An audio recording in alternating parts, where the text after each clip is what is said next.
তারা চায় খেলাফত। সব সব ইসলামী হুজুররাই কেউ মুখে বলে, কেউ অন্তরে রাখে। মুসলমান হিসেবে তার খেলাফত প্রতিষ্ঠিত করতে চায়, এটা জবরদস্তিভাবে আনতে চায়। মুসলমান হিসেবে তার খেলাফত প্রতিষ্ঠিত করতে চায়, এটা জবরদস্তিভাবে আনতে চায়। আপনাদের একটা গোপন কথা বলে দেই, বাংলাদেশের মুসলমান সমাজের একটি অংশ মনে প্রাণে বিশ্বাস করেন যেহেতু বাংলাদেশ রাষ্ট্রে 90% মানুষ মুসলমান, তাই বাংলাদেশ একটি দারুল ইসলাম। এই দারুল ইসলামে আমরা মুসলমানরা হচ্ছি প্রথম শ্রেণীর নাগরিক এবং এই রাষ্ট্রের উপর মুসলমানদের হক অন্য ধর্মের মানুষ হতে বেশি। আমরা যারা মুসলিম আছি তারাই বাংলাদেশের প্রকৃত মালিক, আর বাংলাদেশ রাষ্ট্রে বসবাসরত অন্য সকল ধর্মের মানুষরা মূলত দ্বিতীয় শ্রেণীর নাগরিক। তাদের অবস্থা হচ্ছে তারা বাংলাদেশের প্রোটেক্টেড মাইনরিটিজ অর্থাৎ সংরক্ষিত সংখ্যালঘু। যদি তাদের কোনো দাবি থাকে তবে তারা সংরক্ষিত সংখ্যালঘু এবং দ্বিতীয় শ্রেণীর নাগরিক হিসেবে বাংলাদেশের আসল মালিক এবং প্রথম শ্রেণীর নাগরিক মুসলমানদের কাছে চাইবে। তাদের ব্যাখ্যা অনুযায়ী বাংলাদেশ নামক এই ভূখণ্ডে অবস্থিত এই দারুল ইসলামে আমরা মুসলমানদের সাথে সকল অমুসলিমদের একটি মাত্র সম্পর্ক স্থাপিত হবে, আর সেটি হচ্ছে তারা মেহকুম আর আমরা হাকেম, অর্থাৎ অমুসলিমরা মুসলিমদের পরাধীন থাকবে। আর যে সকল অমুসলিমরা এই দারুল ইসলামের বাহিরে আছে, অন্যভাবে বললে যে সকল অমুসলিমরা দারুল কুফর বা দারুল হারবে বসবাস করছে, তাদের সাথেও আমরা মুসলমানদের একটি সম্পর্ক হবে, আর সেটি হচ্ছে তাদেরকে মুসলমানদের মেহকুম বানাতে হবে, যেখানে আমরা মুসলমানরা তাদের হাকিম হব। তাদের মতে আমরা মুসলমানরা যখন জাতি হিসেবে যথেষ্ট শক্তিশালী হব, তখন আমরা দারুল ইসলাম এবং দারুল হারবের সকল অমুসলিমদের মেহকুম বানাবো। কিন্তু ওনারা বর্তমান বিশ্বের রাজনৈতিক প্রেক্ষাপটে এই কথা বলতে ভয় পান, কারণ এমন কথা প্রকাশ্যে বললে মানুষ কি বলবে, রাজনীতিতে নিজেদের কিভাবে প্রতিষ্ঠা করবে, এমনকি অধিকাংশ মুসলমানরাও তাদের সম্পর্কে খারাপ ধারণা পোষণ করবে। এমন কথা প্রকাশ্যে বললে তাদের গায়ে ফ্যাসিবাদের তকমা লাগবে। বিপরীতে আমরা বাংলাদেশের অধিকাংশ মুসলমানরা যারা বলছি যে বাংলাদেশের সকল মানুষের সাথে আমরা মুসলমানদের সম্পর্ক হচ্ছে, আমরা সবাই মানুষ হিসেবে, বাংলাদেশি হিসেবে সম অধিকারের ভিত্তিতে এই রাষ্ট্রের নাগরিক। এখানে কেউ দ্বিতীয় শ্রেণীর নাগরিক নয়। তবে হ্যাঁ, আমরা মুসলিম হিসেবে এই সত্য ধর্ম অমুসলিম ও নাস্তিকদের সামনে উপস্থাপন করব, তাদেরকে সত্য ধর্ম গ্রহণের দাওয়াত দিব, সৃষ্টি জগতের স্রষ্টার সামনে বিনয়ী থাকার আহ্বান জানাবো। কিন্তু দুঃখের বিষয় হচ্ছে আমাদের এই কথাগুলো মুসলমানদের সেই অংশের বুদ্ধি, মন ও চিন্তার কাছেও যেতে পারে না। তাদের কাছে এই কথাগুলো কেন জানি একদমই অপরিচিত, যেন তারা তাদের দিমাগকে ফিকি ঢঙে দুই ভাগে ভাগ করে রেখেছে, এক ভাগ দারুল ইসলাম আর অন্য ভাগ দারুল কুফর বা দারুল হারব। তারা মনে করে যে যখনই তারা সামরিক শক্তি অর্জন করতে পারবে তখনই মুসলমানরা হবে হাকেম আর অমুসলিমরা হবে মেহকুম। আপনাদেরকে আরেকটি গোপন কথা বলে দেই, আর সেটি হচ্ছে মুসলমানদের এই ক্ষুদ্র অংশটি বর্তমান বিশ্বে প্রতিষ্ঠিত জাতিরাষ্ট্রগুলোকে গ্রহণ করে না।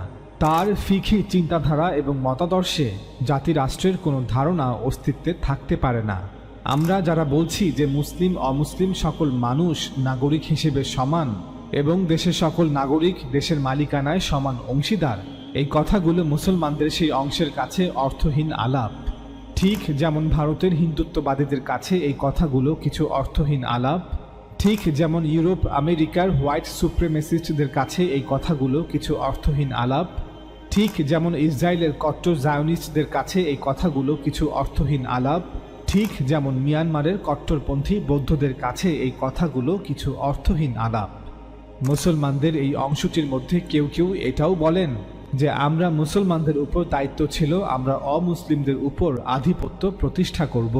তবে বর্তমান যুগে যেহেতু মুসলমানরা সামরিক শক্তির জোরে আধিপত্য প্রতিষ্ঠা করতে অক্ষম, তাই যখনই আমরা এমন কোনো ভূখণ্ড পাব যেখানে মুসলমানরা সংখ্যাগরিষ্ঠ, তখন আমাদের উচিত হবে সেখানে আধিপত্য প্রতিষ্ঠা করা। অর্থাৎ যদি সামরিক শক্তির জোরে এমনটা করা সম্ভব না হয়, তবে সংখ্যার জোরে গণতান্ত্রিক প্রক্রিয়ায় আধিপত্য প্রতিষ্ঠা করা।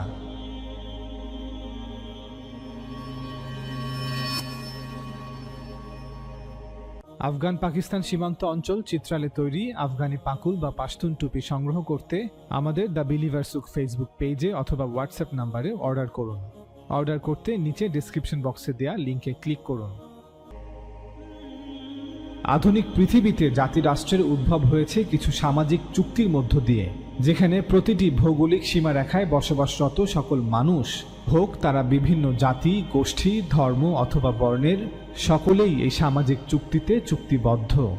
যেহেতু দেশের সকল ধর্ম, বর্ণ এবং জাতি গোষ্ঠীর মানুষ সামাজিকভাবে এই চুক্তিতে চুক্তিবদ্ধ, তাই তাদের সকলে এই চুক্তিগুলো মেনে চলতে বাধ্য। আর এই চুক্তিগুলোর মধ্যে প্রধানতম চুক্তিটি হলো একটি নির্দিষ্ট ভূখণ্ডে বসবাসরত সকল মানুষ উক্ত ভূখণ্ডের মালিক। জাতি, ধর্ম, বর্ণ নির্বিশেষে সকল মানুষ তারা তাদের রাজা, মহারাজা, বাদশাহ, শাহেনশাহকে পরাজিত করে নিজেরা প্রজা থেকে রাজা হয়েছে।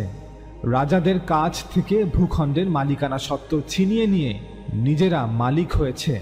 সার্বভৌম রাজাকে পরাজিত করে নিজেরা সার্বভৌম হয়েছে। সুতরাং একটি ভূখণ্ডের বা একটি দেশের সকল ধর্ম, বর্ণ এবং জাতিগোষ্ঠীর মানুষ সামাজিকভাবে একটি চুক্তিতে চুক্তিবদ্ধ, আর তা হলো দেশের সকল নাগরিক দেশের মালিকানায় সমান অংশীদার।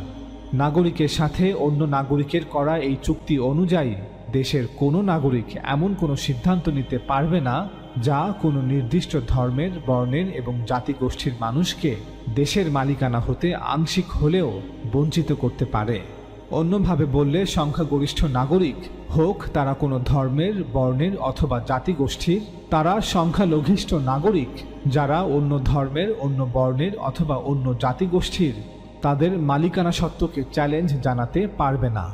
জন্মভূমিতে প্রত্যেক মানুষ সে তার জন্মসূত্রে এই মালিকানায় সমান অধিকার রাখে। আমাদের মনে রাখতে হবে যে দেশের মালিকানায় সকল নাগরিকের এই সম অধিকার প্রদত্ত নয়, বরং অর্জিত। জন্মভূমিতে জন্মের কারণে সে তার জন্মভূমির মালিকানায় সমান অংশীদার। যদি কোনো রাষ্ট্রে বসবাসরত সংখ্যাগরিষ্ঠ হিন্দু বা সংখ্যাগরিষ্ঠ মুসলমানদের মধ্যকার কোনো ব্যক্তি বা কোনো দল অথবা কিছু মানুষ এমনটা মনে করেন যে যেহেতু তারা সংখ্যায় ৮০ থেকে ৯০%, তাই তারা তাদের দেশের প্রথম শ্রেণীর নাগরিক আর অন্য ধর্মের মানুষরা দ্বিতীয় শ্রেণীর নাগরিক, তবে তাদের এই দাবি সকল নাগরিকদের মধ্যকার মূল চুক্তিকে ভঙ্গ করে। যদি সংখ্যালঘিষ্ঠদের এই মালিকানা সত্ত্বে সম অধিকারকে চ্যালেঞ্জ জানাতেই হয়, তবে সংখ্যাগরিষ্ঠদের মধ্যকার ওই ব্যক্তি দলকে প্রথমেই প্রকাশ্যে সকল নাগরিকদের সামনে ঘোষণা করতে হবে যে এখন থেকে তারা এই চুক্তি অস্বীকার করছেন এবং তারা এই চুক্তি মানেন না। তারা মানেন না যে কোনো দেশের সকল নাগরিক সমান হতে পারে। তাদের প্রকাশ্যে সকল নাগরিকদের সামনে ঘোষণা করতে হবে যে এখন থেকে তাদের নীতি হচ্ছে যারাই সংখ্যাগরিষ্ঠ তারাই দেশের প্রথম শ্রেণীর নাগরিক আর বাকিরা দ্বিতীয় শ্রেণীর নাগরিক। যদি কোনো দল বর্তমান বিশ্বে প্রতিষ্ঠিত গণতান্ত্রিক প্রক্রিয়ায় অংশ হতে চায়, তবে তাদেরকে এই ঘোষণা দিয়েই রাজনীতি করা উচিত। অন্যথায় তাদের উচিত জোর যার মুল্লুক তার এই নীতি প্রয়োগ করা, অর্থাৎ অনৈতিক পন্থায় সামরিক বল প্রয়োগ করে মানুষকে বাধ্য করতে হবে যেন রাষ্ট্রের সকল মানুষ এই চুক্তি ভঙ্গ করে এবং তাদের চাপিয়ে দেয়া নীতির আনুগত্য করে। চলুন একটি অ্যানালজির মাধ্যমে বিষয়টি স্পষ্ট করা যাক। ধরুন 10 জন ব্যক্তি মিলে একটি ভূমি ক্রয় করলো। যেহেতু এই ভূমিটি এই 10 জন ব্যক্তি সমান পরিমাণ অর্থ প্রদান করে ক্রয় করেছে, তাই এই ভূমিতে প্রত্যেকের সমান মালিকানা থাকবে। তাদেরকে এই মালিকানা কেউ দান করেনি, বরং তারা তাদের এই মালিকানা সত্ত্ব অর্জন করেছে। এখন যদি এই 10 জন ব্যক্তির মধ্যে 7 জন কট্টর নাস্তিক হয় আর বাকি 3 জন হিন্দু, বৌদ্ধ এবং খ্রিস্টান হয়, তবে এই 7 জন নাস্তিক ব্যক্তি বাকি 3 জনের মালিকানাকে চ্যালেঞ্জ তো করতে পারবেই না, এমনকি তারা তাদের কথায়, আচরণে বা ভঙ্গিতে এমন ভাব প্রকাশ করতেও পারবেন না যে এই 7 জন নাস্তিক যেহেতু সংখ্যাগরিষ্ঠ তাই তাদের মালিকানা সত্ত্বের প্রকাশ বেশি স্পষ্ট থাকতে হবে, আর বাকি 3 জন যেহেতু সংখ্যালঘিষ্ঠ তাই তাদের মালিকানা সত্ত্ব কিছুটা অস্পষ্ট হলেও সমস্যা নেই। সুতরাং মালিকানা সত্ত্বের দাবি অনুযায়ী এই 7 জন ব্যক্তি কখনোই বাকি 3 জনের মালিকানা সত্ত্বকে খাটো করে দেখতে পারবে না। চ্যালেঞ্জ তো অনেক দূরের বিষয়। একইভাবে দেশের মালিকানায় সকল নাগরিকের এই মালিকানা সত্ত্বের অধিকার কারো দ্বারা প্রদত্ত নয়, বরং অর্জিত। জন্মভূমিতে জন্মের কারণে সে তার জন্মভূমির মালিকানায় সমান অংশীদার। সৃষ্টিকর্তাই একমাত্র সত্তা যিনি এই মালিকানাকে ছিনিয়ে নিতে পারেন, যেহেতু তিনি এই জগতের স্রষ্টা। এই জগৎ তারই দান। তিনি ব্যতীত কোনো মানুষ এই মালিকানা সত্ত্বকে চ্যালেঞ্জ করতে পারে না। এখন যদি কোনো দেশের 90% নাগরিক হিন্দু ধর্মাবলম্বী হয়, তবে সেই দেশের হিন্দু নাগরিকরা এমনটা মনে করতে পারবেন না যে তারা এই দেশের মালিকানায় অন্য ধর্মের মানুষের চেয়ে বেশি অধিকার রাখেন এবং অন্যদের তুলনায় তাদের মালিকানা সত্ত্বের প্রকাশ বেশি স্পষ্ট থাকতে হবে। তারা তাদের কথায়, আচরণে বা ভঙ্গিতে এমন মনোভাব দেখাতে পারবেন না যে সংখ্যালঘিষ্ঠ নাগরিকদের মালিকানা সত্ত্ব কিছুটা অস্পষ্ট হলেও কোনো সমস্যা নেই। একইভাবে যদি কোনো দেশের 90% নাগরিক ইসলাম ধর্মাবলম্বী হয়, তখন সেই দেশের মুসলিম নাগরিকরা এমনটা মনে করতে পারবেন না যে তারা এই দেশের মালিকানায় অন্য ধর্মের মানুষের চেয়ে বেশি অধিকার রাখেন এবং অন্যদের তুলনায় তাদের মালিকানা সত্ত্বের প্রকাশ বেশি স্পষ্ট থাকতে হবে। তারা তাদের কথায়, আচরণে বা ভঙ্গিতে এমন মনোভাব দেখাতে পারবেন না যে সংখ্যালঘিষ্ঠ নাগরিকদের মালিকানা সত্ত্ব কিছুটা অস্পষ্ট হলেও কোনো সমস্যা নেই। প্রশ্ন হতে পারে, নাগরিকদের এই মালিকানা সত্ত্বের দাবি কি ধর্মবিরোধী, বা এমন দাবি কি স্রষ্টাকে সরাসরি চ্যালেঞ্জ জানানো নয়? নাগরিকদের সার্বভৌমত্বের দাবি কি স্রষ্টার সার্বভৌমত্বকে অস্বীকার করা নয়? এর উত্তরে বলবো যে হাজার হাজার বছর ধরে তৎকালীন রাজনৈতিক প্রেক্ষাপটে যখন রাজা, মহারাজা, বাদশাহ, শাহেনশারা নিজেদের জন্য ভূখণ্ডের মালিকানা সত্ত্ব এবং তাদের সার্বভৌমত্বের দাবি করেছিলেন, তখন তাদের এই সার্বভৌমত্ব এবং ভূখণ্ডের মালিকানা সত্ত্বের দাবি সৃষ্টিকর্তাকে চ্যালেঞ্জ জানানো ছিল না। ঠিক একইভাবে যখন নির্দিষ্ট ভূখণ্ডে বসবাসরত সকল নাগরিকরা তাদের নিজেদের জন্য সেই ভূখণ্ডের মালিকানা সত্ত্ব এবং তাদের সার্বভৌমত্বের দাবি করছে, তখন তাদের এই দাবিও সৃষ্টিকর্তাকে চ্যালেঞ্জ জানানো হবে না। স্রষ্টা হচ্ছেন পুরো জগতের প্রকৃত মালিক, যিনি এই বিশাল জগৎ সৃষ্টি করেছেন। প্রকৃত সার্বভৌমত্বের মালিক তো তিনিই। কিন্তু যেহেতু মানুষ অস্থায়ীভাবে স্রষ্টা প্রদত্ত এই জগতে বসবাস করছে, তাই তারা তাদের জন্য মালিকানা সত্ত্বের এবং সার্বভৌমত্বের দাবি করে। মানুষ যেভাবে জমির মালিক হয়, বাড়ির মালিক হয়, বাগানের মালিক হয়, গাড়ির মালিক হয় অথবা দোকান, কারখানা, কোম্পানির মালিক হয়, ঠিক একইভাবে ভূখণ্ডে বসবাসরত সকল মানুষ বা নাগরিকরা সম্মিলিতভাবে এবং সমভাবে উক্ত ভূখণ্ডের মালিক হয়। সার্বভৌমত্বের দাবিটিও একই রকম। তৎকালীন সময়ে রাজ্যের রাজা স্রষ্টার সার্বভৌমত্বকে স্বীকার করেই নিজের সার্বভৌমত্বের দাবি করতেন। যুদ্ধের মাধ্যমে রাজা কর্তৃক দখলকৃত ভূখণ্ডে রাজাই ছিলেন সার্বভৌম। রাজা তার ক্ষমতা বলে রাজ্যের সকল প্রজার উপর তার কর্তৃত্ব প্রতিষ্ঠা করতেন। একইভাবে রাষ্ট্রের নাগরিকরাও স্রষ্টার সার্বভৌমত্বকে স্বীকার করেই নিজেদের সার্বভৌমত্বের দাবি করেন। নাগরিকরা তাদের ক্ষমতা বলে একটি রাষ্ট্রে তাদের কর্তৃত্ব প্রতিষ্ঠা করেন। নাগরিকরা তাদের এই কর্তৃত্ব এবং ক্ষমতা বলেই রাষ্ট্রের জন্য একজন শাসককে নির্বাচন করেন। আর যদি কোনো রাষ্ট্র বা ভূখণ্ডে নাগরিকরা নাস্তিক হয়, যেমন চীন ও উত্তর কোরিয়া, সেখানে তারা অবশ্যই স্রষ্টার সার্বভৌমত্বকে স্বীকার করবে না। এখন আপনার যদি মনে হয় যে আপনি ডান্ডার ভয় দেখিয়ে চীন ও উত্তর কোরিয়াকে স্রষ্টার সার্বভৌমত্ব স্বীকার করতে বাধ্য করতে পারবেন, তবে আপনার জন্য অনেক শুভকামনা রইল।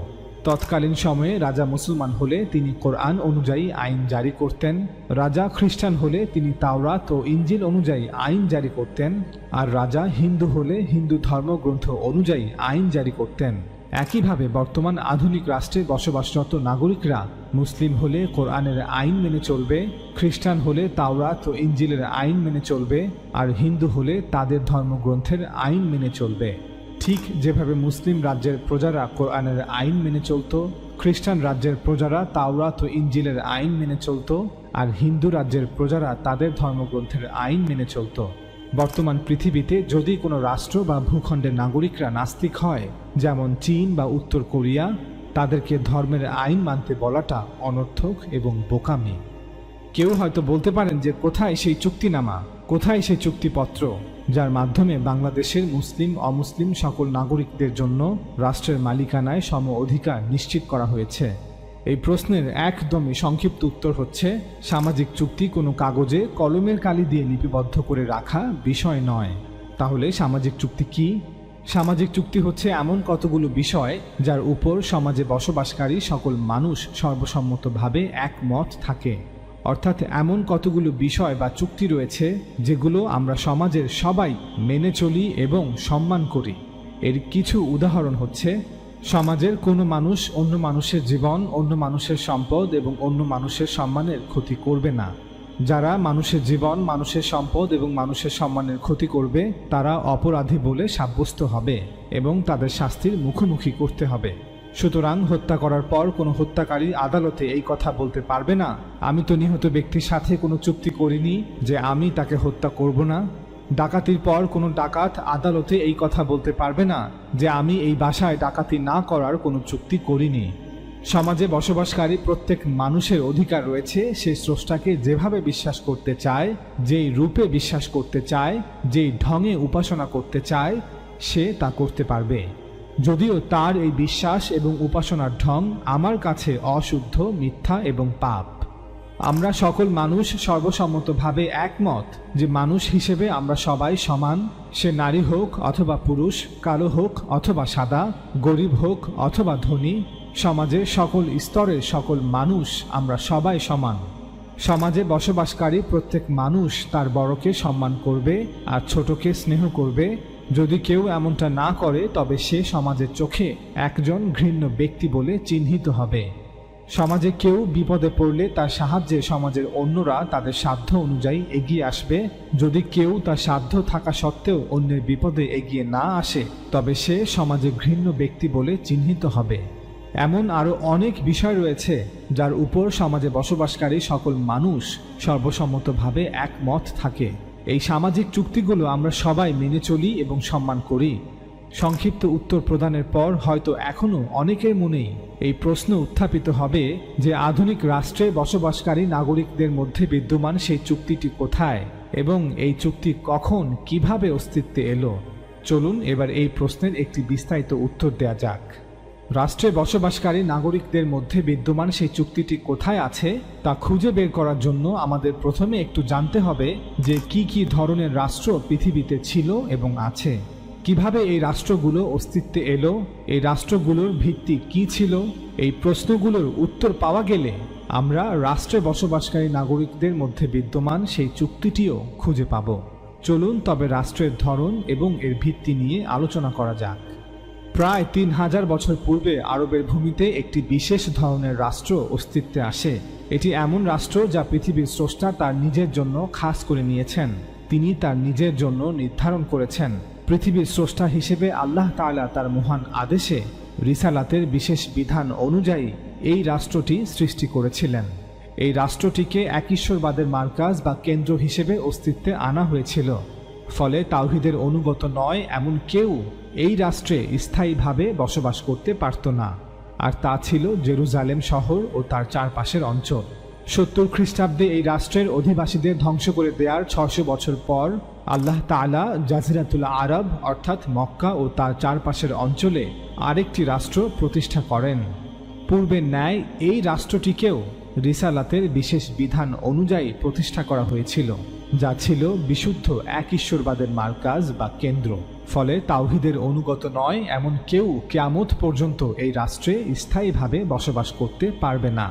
তবে নাস্তিক অমুসলিমরা সেখানে জিয়ারতের উদ্দেশ্যে বা কোনো কাজে যেতে পারবে।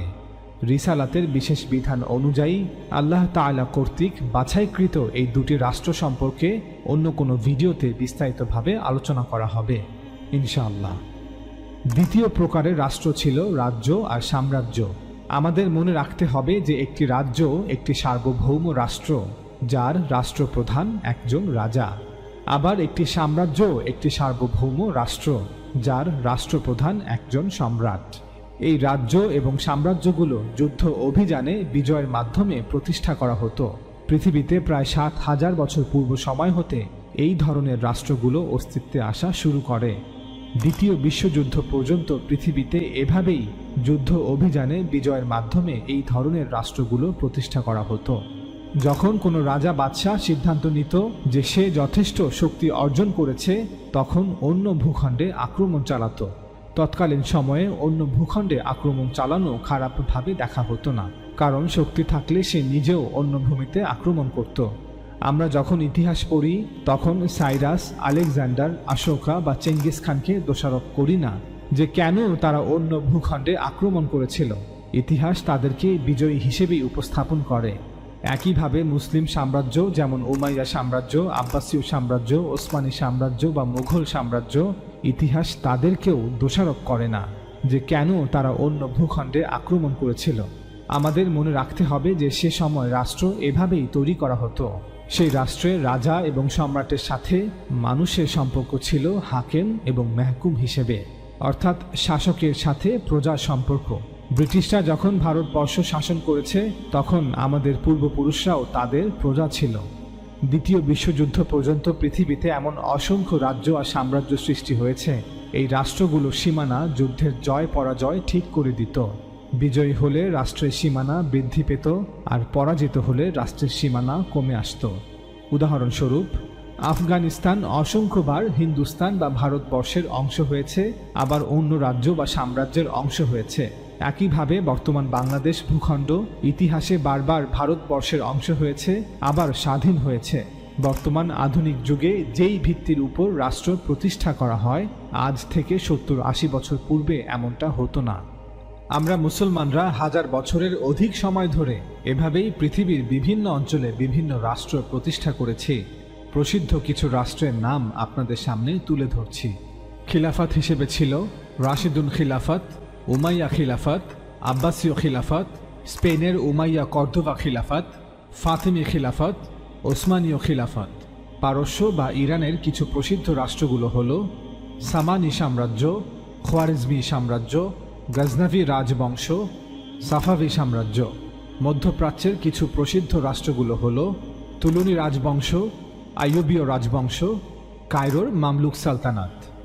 আনাতোলিয়া বা তুর্কির প্রসিদ্ধ রাষ্ট্রগুলো হল সেলজুক সাম্রাজ্য, জেনগি রাজবংশ।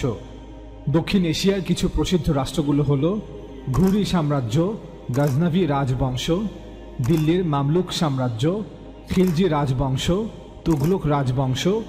দক্ষিণ ভারতের বাহমানি সালতানাত, বাংলা সালতানাত, জৌনপুর সালতানাত, গুজরাট সালতানাত, মধ্যপ্রদেশের মালওয়া সালতানাত, লোদি রাজবংশ, ঢাকার সালতানাত, মুঘল সাম্রাজ্য, বিহারের সুরি সাম্রাজ্য, দক্ষিণ ভারতের মাহিসুর রাজ্য। এভাবে আফ্রিকাতেও গত 1000 বছরে মুসলমানরা 50টিরও অধিক ছোট বড় রাষ্ট্র প্রতিষ্ঠা করেছিল।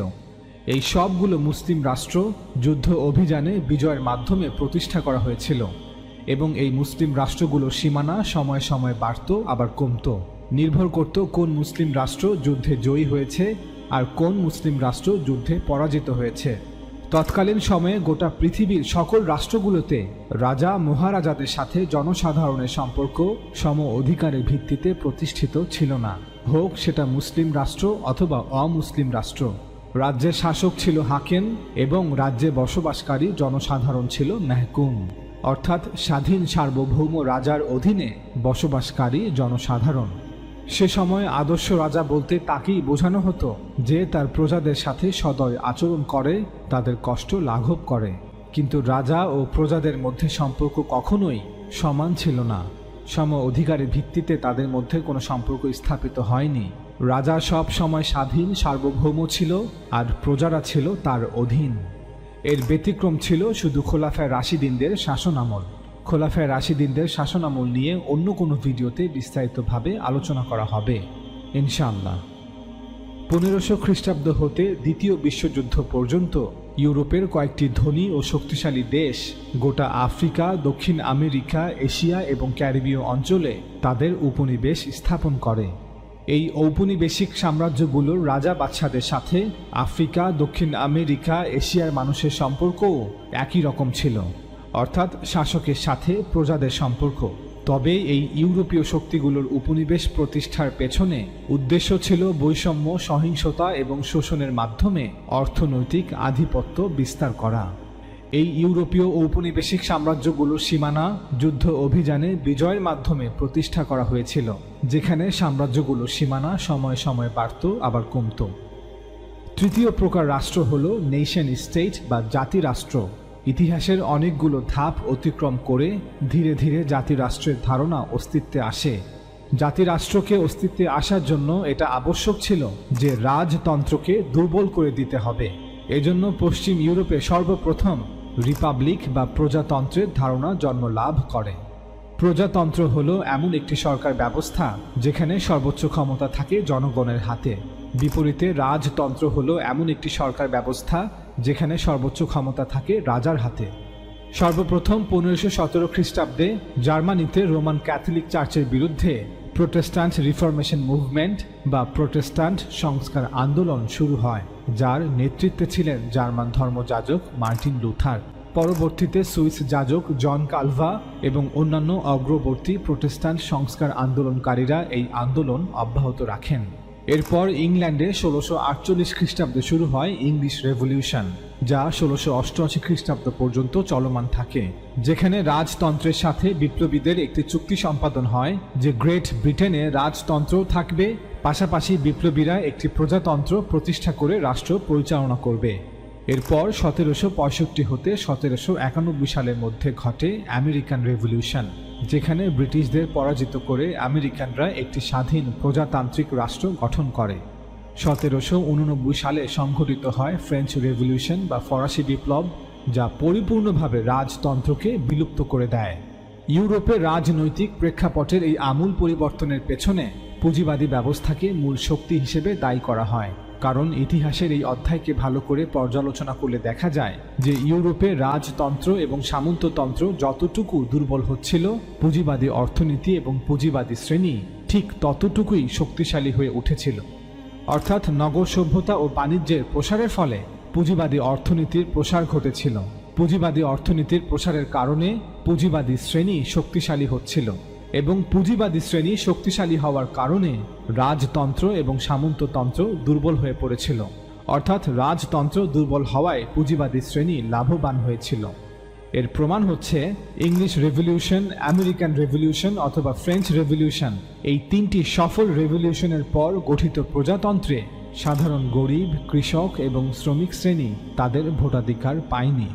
সে সমাজে ভোটাধিকারের জন্য যোগ্যতা হিসেবে সম্পত্তির মালিকানা প্রমাণ করতে হতো। এই নিয়মকে বলা হতো প্রপার্টি কোয়ালিফিকেশন বা সম্পত্তির যোগ্যতা। এই বিপ্লবগুলির ইতিবাচক অর্জন ছিল যে তারা রাজতন্ত্র থেকে সাধারণ মানুষকে মুক্ত করেছিল, কিন্তু এর নেতিবাচক দিকটি হল পুঁজিবাদী শ্রেণী শক্তিশালী হয়ে উঠেছিল। অবিভক্ত ভারতে ব্রিটিশ শাসনামলে মুসলিম লীগ ও কংগ্রেস যেসব নির্বাচনে অংশগ্রহণ করেছিল, সেখানেও সাধারণ মানুষ তাদের ভোটাধিকার প্রয়োগ করতে পারেনি। এই নির্বাচনগুলো ক্ষমতাশালী, প্রভাবশালী ও বিত্তশালীদের মধ্যে সীমাবদ্ধ ছিল। কার্ল মার্কসের যুগে 1838 সালে লন্ডন শহরে দি চার্টিস্ট মুভমেন্ট শুরু হয়। সেখানে প্রায় 1,50,000 শ্রমিক তাদের ভোটাধিকারের জন্য একত্রিত হয়েছিল। এই আন্দোলন ছিল শ্রমিক শ্রেণীর দ্বারা চালিত প্রথম কোনো গণ আন্দোলন। শ্রমিকদের এই চার্টারের মূল দাবি ছিল সকল পুরুষের ভোটাধিকার থাকতে হবে এবং প্রপার্টি কোয়ালিফিকেশন বাতিল করতে হবে। সকল পুরুষরা ভোটাধিকার পেলেও তখন পর্যন্ত নারীদের ভোটাধিকারের বিষয়টি মানুষের চিন্তার জগতে জন্মলাভ করেনি। পরবর্তী 100 বছরে সংঘটিত বিভিন্ন ধারাবাহিক সমাজতান্ত্রিক আন্দোলনগুলোর কারণে নারীরাও তাদের ভোটাধিকার লাভ করে। একদিকে পুঁজিবাদী শক্তির সহায়তায় রাজতন্ত্রের পরাজয় এবং প্রজাতন্ত্রের বিজয়, অন্যদিকে শ্রমিক জনতার আন্দোলনের ফলে ভোটাধিকার এবং গণতন্ত্রের প্রতিষ্ঠা। এই সব কিছু একত্রে জাতিরাষ্ট্রের ধারণা অস্তিত্বে আসার পটভূমি তৈরি করে। এই পটভূমিতে প্রথম ও দ্বিতীয় বিশ্বযুদ্ধের পর ঔপনিবেশিকতার অবসান ঘটলে আমেরিকা এবং ইউরোপের বাহিরেও জাতিরাষ্ট্রগুলো একে একে অস্তিত্বে আসতে শুরু করে। আমাদের মনে রাখতে হবে যে গোটা পৃথিবীতে ঔপনিবেশিকতার অবসান কোনো যুদ্ধের মাধ্যমে ঘটেনি। উদাহরণস্বরূপ, ভারতবর্ষে ব্রিটিশ শাসনের অবসান ঘটাতে আমরা কোনো যুদ্ধ করিনি, বরং ব্রিটিশদের সাথে আমাদের একটি চুক্তি সম্পাদিত হয়। 1947 সালে যুক্তরাজ্যের সংসদে দি ইন্ডিয়ান ইন্ডিপেন্ডেন্ট অ্যাক্ট 1947 ভারতীয় স্বাধীনতা আইন নামে একটি আইন পাশ করা হয়, যার ফলে ব্রিটিশ ভারত দুটি নতুন রাষ্ট্র ভারত এবং পাকিস্তানে পরিণত হয়েছে। ভারতীয় জাতীয় কংগ্রেস, মুসলিম লীগ এবং শিখ সম্প্রদায়ের আইনসভার প্রতিনিধিরা লর্ড মাউন্টব্যাটেনের সাথে একটি চুক্তি করেছিলেন, যেটি 3রা জুন পরিকল্পনা বা মাউন্টব্যাটেন পরিকল্পনা নামে পরিচিত। এই পরিকল্পনাটি ছিল স্বাধীনতার জন্য শেষ পরিকল্পনা, যার মধ্যে এই নীতিগুলি অন্তর্ভুক্ত ছিল। ব্রিটিশ ভারত বিভাগের মূল নীতিটি ব্রিটিশ সরকার দ্বারা গৃহীত। উত্তরসূরি সরকারগুলিকে ডোমিনিয়ন স্ট্যাটাস বা অধিরাজ্যের মর্যাদা দেওয়া হবে। পাকিস্তান এবং ভারত উভয় দেশ স্বায়ত্তশাসন এবং সার্বভৌমত্ব পাবে। তারা নিজেদের সংবিধান তৈরি করতে পারবে। দুটি প্রধান কারণের উপর ভিত্তি করে প্রিন্সলি স্টেট বা দেশীয় রাজ্যগুলিকে ভারত বা পাকিস্তানের যে কোনো একটিতে যোগদানের অধিকার দেওয়া হচ্ছে। কারণ দুটি হলো ভৌগোলিক সংলগ্নতা এবং জনগণের ইচ্ছা। ব্রিটিশ শাসন পর্যন্ত ভারতবর্ষের পূর্ববর্তী সকল রাষ্ট্রগুলোর সীমানা নির্ধারিত হতো যুদ্ধ অভিযানে বিজয়ের মাধ্যমে। কিন্তু 1947 সালে যখন ব্রিটিশ ভারতকে দুই ভাগে বিভক্ত করা হয়, তখন পাকিস্তান ও ভারত রাষ্ট্রের সীমানা নির্ধারিত হয় ব্রিটিশদের সাথে করা চুক্তির মাধ্যমে। এই চুক্তি অনুযায়ী ভারত বা পাকিস্তান তাদের সীমানার বাহিরে অন্য কোনো ভূখণ্ডকে নিজেদের বলে দাবি করতে পারবে না। চুক্তি কার্যকর হওয়ার সময় হতে ভারতে বসবাসকারী সকল ধর্ম, বর্ণ, জাতিগোষ্ঠীর মানুষ সম অধিকারের ভিত্তিতে ভারতের নাগরিক বলে গণ্য হবে। একইভাবে পাকিস্তানে বসবাসকারী সকল ধর্ম, বর্ণ, জাতিগোষ্ঠীর মানুষ সম অধিকারের ভিত্তিতে পাকিস্তানের নাগরিক বলে গণ্য হবে। পৃথিবীর প্রায় সবগুলো উপনিবেশই এভাবে স্বাধীন রাষ্ট্র হিসেবে জন্ম লাভ করেছে, যেখানে ট্রান্সফার অফ পাওয়ার বা ক্ষমতা হস্তান্তর এবং সীমানা নির্ধারিত হয়েছে কিছু চুক্তিতে সম্মতি প্রদানের মাধ্যমে। বিভিন্ন ঔপনিবেশিক শক্তিগুলোর সাথে করা এই চুক্তিগুলি বিশ্বের সমস্ত আধুনিক জাতিরাষ্ট্রের ভিত্তি। বর্তমান বিশ্বের সকল জাতিরাষ্ট্র গণতান্ত্রিক ও প্রজাতান্ত্রিক হলেও এই চুক্তিগুলোর কারণেই এখনও অনেক রাষ্ট্রে সাংবিধানিক রাজতন্ত্র প্রতিষ্ঠিত আছে, যেমন Malaysia, Thailand, Cambodia, Australia, Canada এবং আরও কয়েকটি দেশ। এই সবগুলো দেশ সাংবিধানিক রাজতান্ত্রিক দেশ, যেখানে রাজবংশগুলো টিকে থাকলেও রাষ্ট্র পরিচালনা করছে গণতান্ত্রিক প্রক্রিয়ায় নির্বাচিত সরকার। বিংশ শতাব্দীতে জাতিরাষ্ট্রগুলো জন্ম লাভের পর কোনো জাতিরাষ্ট্রেই নাগরিকদের মধ্যে কোনো শ্রেণী সৃষ্টি করা হয়নি, যে অমুক ধর্মের মানুষ প্রথম শ্রেণী, অমুক বর্ণের মানুষ দ্বিতীয় শ্রেণী, অমুক জাতির মানুষ তৃতীয় শ্রেণী ইত্যাদি। উদাহরণস্বরূপ, ভারত যখন 1947 সালের 15ই আগস্ট স্বাধীন হয়, তখন সে তার সংবিধানে হিন্দু নাগরিকদের প্রথম শ্রেণীর নাগরিক, মুসলমানদের দ্বিতীয় শ্রেণীর নাগরিক, বৌদ্ধদের তৃতীয় শ্রেণীর নাগরিক ঘোষণা করেনি। ভারতের হিন্দু নাগরিকরাও গত 70 বছরে কখনো একজোট হয়ে এমনটা দাবি করেনি যে সকল অহিন্দুদের সাংবিধানিকভাবে দ্বিতীয় শ্রেণীর নাগরিক ঘোষণা করতে হবে। মালয়েশিয়া বা ইন্দোনেশিয়া যখন স্বাধীন হয়ে জাতিরাষ্ট্র গঠন করে, তখন সে তার সংবিধানে অমুসলিম নাগরিকদের দ্বিতীয় শ্রেণীর নাগরিক ঘোষণা করেনি। মালয়েশিয়া এবং ইন্দোনেশিয়ার মুসলমানরাও কখনো একজোট হয়ে দাবি করেনি যে সকল অমুসলিমদের দ্বিতীয় শ্রেণীর নাগরিক ঘোষণা করতে হবে। অর্থাৎ সাংবিধানিকভাবে, সামাজিকভাবে এবং রাজনৈতিকভাবে পৃথিবীর সকল জাতিরাষ্ট্রে নাগরিকরা দেশের মালিকানায় সমান অংশীদার। সম অধিকারের ভিত্তিতে তারাও দেশের মালিক। তবে প্রত্যেক ধর্মের কিছু কট্টরপন্থী উগ্রবাদীরা এই সামাজিক চুক্তিকে এখনও মেনে নিতে পারেনি। উদাহরণস্বরূপ, ভারতের কট্টর হিন্দুত্ববাদীরা, ইউরোপ ও আমেরিকার হোয়াইট সুপ্রিমেসিস্টরা, মুসলিম বিশ্বের উগ্রবাদীরা, মিয়ানমারের বৌদ্ধ উগ্রবাদীরা এবং ইসরায়েলের জায়নিস্ট উগ্রবাদীরা। বিংশ শতাব্দীর শুরুর ভাগ হতে গত 100 বছরে পৃথিবী এক আমূল পরিবর্তনের মধ্য দিয়ে গিয়েছে, যেখানে হাতে গোনা কিছু ব্যতিক্রম ব্যতীত সারা বিশ্ব থেকে রাজতন্ত্র বিলুপ্ত হয়ে গিয়েছে এবং একের পর এক স্বাধীন সার্বভৌম জাতিরাষ্ট্র অস্তিত্বে এসেছে। শাসক নির্ধারণ বা নির্বাচনের বিষয়ে আল্লাহ তাআলা বলেন, আমরুহুম শুরা বাইনাহুম। মুসলমানদের কাজকর্ম তাদের পারস্পরিক পরামর্শের ভিত্তিতে পরিচালিত হয়। সূরা শুরা আয়াত 38। এর অর্থ হলো মুসলমানদের যৌথ ব্যবস্থা কোনো ব্যক্তি বা কোনো পরিবারের ইচ্ছার উপর ভিত্তি করে নয়, বা কোনো বন্দুকধারী কিছু লোকের ইচ্ছার উপর ভিত্তি করে নয়। আল্লাহ তাআলা বলেছেন, মুসলমানদের বিষয়গুলো তাদের মতামত, তাদের সিদ্ধান্তের ভিত্তিতে হবে। মুসলমানদের নিজস্ব যৌথ ব্যবস্থা বা রাজনৈতিক শাসন ব্যবস্থা মুসলমানদেরকেই আলোচনার মাধ্যমে সকলের সম্মতিতে গঠন করতে হবে। মুসলমানদের যৌথ ব্যবস্থা বিষয়ে এই হলো আল্লাহ তাআলার হিদায়াত বা নির্দেশ। আল্লাহ তাআলা তার রাসূলকেও বলেন, অতঃপর আল্লাহর পক্ষ থেকে রহমতের কারণে তুমি তোমার সঙ্গীদের জন্য নম্র, কোমল হৃদয় হয়েছিলে। আর যদি তুমি কঠোর স্বভাবের, কঠিন হৃদয় সম্পন্ন হতে, তবে তারা তোমার আশপাশ থেকে সরে পড়ত।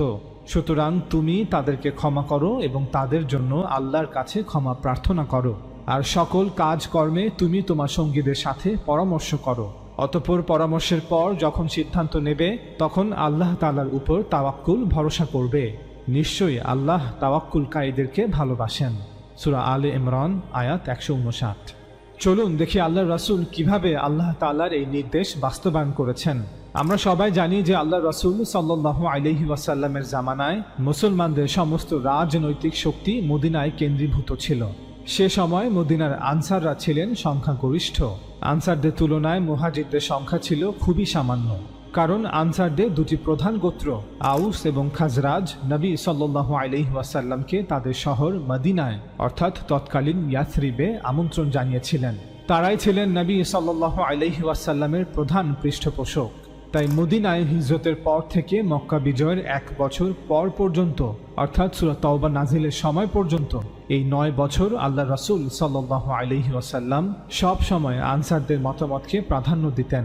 আপনি যদি সেই সময়ের ঘটনাগুলো ইতিহাসের বই থেকে পড়েন তবে দেখতে পাবেন যে সেই সময়গুলোতে নবী সাল্লাল্লাহু আলাইহি ওয়াসাল্লাম সাধারণত সংখ্যাগরিষ্ঠ আনসারদের পরামর্শের ভিত্তিতে তা সিদ্ধান্ত নিতেন। আমরা এর কিছু উদাহরণ আপনাদের সামনে তুলে ধরছি। দ্বিতীয় হিজরিতে আল্লাহ রাসূল সাল্লাল্লাহু আলাইহি ওয়াসাল্লাম এবং সাহাবারা বদরের প্রান্তরের কাছাকাছি পৌঁছে বুঝতে পেরেছিলেন যে তারা আবু সুফিয়ানের কাফেলা নয় বরং কুরাইশের সেনাবাহিনীর মুখোমুখি হচ্ছেন, যারা সংখ্যায় কম পক্ষে তাদের 3 গুণ। কুরাইশের সেনাবাহিনীর অবস্থান সম্পর্কে অবহিত হওয়ার পর নবী সাল্লাল্লাহু আলাইহি ওয়াসাল্লাম তার সাহাবাগণকে এ বিষয়ে অবহিত করেন এবং এখন কি করা উচিত সে সম্পর্কে তাদের থেকে পরামর্শ আহ্বান করেন। আবু বকর সিদ্দিক রাদিয়াল্লাহু তাআলা আনহু উঠে চমৎকারভাবে নিজের মতামত ব্যক্ত করেন। এরপর ওমর ইবনে খাত্তাব রাদিয়াল্লাহু তাআলা আনহু দাঁড়িয়ে বলিষ্ঠ কণ্ঠে তার অভিমত ব্যক্ত করেন। এরপর মিকদাদ ইবনে আমর দণ্ডায়মান হন। তিনি বলেন, ইয়া রাসূলুল্লাহ, আল্লাহ আপনাকে যা করতে নির্দেশ দেন আপনি তাই করুন, আমরা আপনার সঙ্গে আছি। আল্লাহর কসম, আমরা আপনাকে সে কথা বলবো না যে কথা বনী ইসরাইল মুসা আলাইহিস সালামকে বলেছিল। তারা বলেছিল, হে মুসা, আপনি ও আপনার প্রতিপালক যুদ্ধ করুন, আমরা এখানে বসে থাকলাম। কিন্তু আমরা বলছি, আপনি ও আপনার প্রতিপালক যুদ্ধে যান, আমরাও আপনাদের সাথে থেকে যুদ্ধ করব। সেই সত্তার কসম যিনি আপনাকে সত্য দিন দিয়ে পাঠিয়েছেন, আপনি যদি আমাদেরকে নিয়ে সুদূর বারকুল গিমাদেও যেতে চান তবে আমরা আপনার সঙ্গী হয়ে সেখান পর্যন্ত পৌঁছাবো। রাসূল সাল্লাল্লাহু আলাইহি ওয়াসাল্লাম মিকদাদের প্রশংসা করলেন এবং তার মঙ্গলের জন্য দোয়া করলেন। এরপর তিনি উপস্থিত সাহাবাদের কাছ থেকে পুনরায় পরামর্শ আহ্বান করলেন যে কি করা উচিত। রাওয়ায়াতে বলা হচ্ছে যে তিনি সাল্লাল্লাহু আলাইহি ওয়াসাল্লাম মনে মনে চাচ্ছিলেন যে আনসারদের মধ্য হতে কেউ কিছু বলুক। এই রাওয়ায়াতে আরও বলা হচ্ছে এর কারণ হলো আনসারদের বড় একটা সংখ্যা সেখানে উপস্থিত ছিল, কিন্তু কয়েক বছর পূর্বে আকাবা গিরি গুহায় যখন তারা রাসূল সাল্লাল্লাহু আলাইহি ওয়াসাল্লামের নিকট বায়াত গ্রহণ করেছিলেন তখন মদিনার আনসাররা বলেছিলেন, হে আল্লাহ রাসূল, আপনি আমাদের আবাসভূমি ইয়াথরিবে না পৌঁছা পর্যন্ত আমরা আপনার নিরাপত্তার দায়িত্ব পালনে সক্ষম হব না।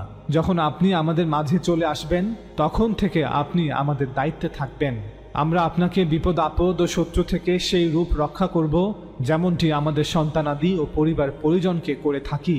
এজন্য রাসূল সাল্লাল্লাহু আলাইহি ওয়াসাল্লাম আশঙ্কা করছিলেন যে আনসারগণ এ কথা ভাবতে পারেন যে মদিনায় তিনি শত্রু দ্বারা আক্রান্ত হলে তখনই তাদের উপর তার নিরাপত্তার দায়িত্ব বর্তায়, কিন্তু তিনি সাল্লাল্লাহু আলাইহি ওয়াসাল্লাম মদিনার বাইরে কোনো শত্রুর বিরুদ্ধে অভিযান পরিচালনা করলে সেই অভিযানে শরীক হওয়া তাদের দায়িত্বের মধ্যে পড়ে না। তাই রাসূলুল্লাহ সাল্লাল্লাহু আলাইহি ওয়াসাল্লাম যখন পুনরায় পরামর্শ চান তখন আনসারদের এক নেতা সাআদ ইবনে মুআজ রাদিয়াল্লাহু তাআলা আনহু রাসূলুল্লাহ সাল্লাল্লাহু আলাইহি ওয়াসাল্লামের সংখ্যার বিষয়টি আঁচ করতে পেরে উঠে দাঁড়িয়ে বললেন, ইয়া রাসূলুল্লাহ, আপনি সম্ভবত আমাদের অর্থাৎ আনসারদের দিকে ইঙ্গিত করছেন। তিনি বললেন, হ্যাঁ। সাআদ রাদিয়াল্লাহু তাআলা আনহু বললেন, আমরা আনসাররা আপনার উপর ঈমান এনেছি, আপনার দাওয়াতকে সত্য বলে গ্রহণ করেছি।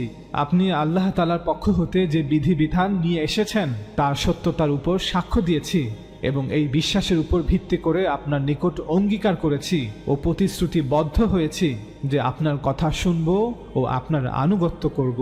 সুতরাং ইয়া রাসূলুল্লাহ, আপনি যা সংকল্প করেছেন তাই করুন, আমরা আপনার সঙ্গে আছি।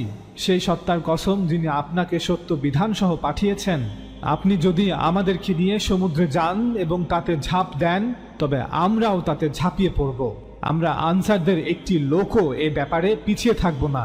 আপনি যদি আমাদেরকে নিয়ে আগামীকাল শত্রুর মোকাবিলা করতে চান তবে তাতে আমাদের কোনো আপত্তি নেই। যুদ্ধে আমরা ধৈর্যশীল এবং শত্রুর মোকাবিলায় অটল থাকব। হতে পারে আল্লাহ আমাদের দ্বারা এমন বীরত্ব দেখাবেন যা দেখে আপনার চোখ জোড়াবে। সুতরাং আল্লাহ তাআলার উপর ভরসা করে আপনি সামনে অগ্রসর হন।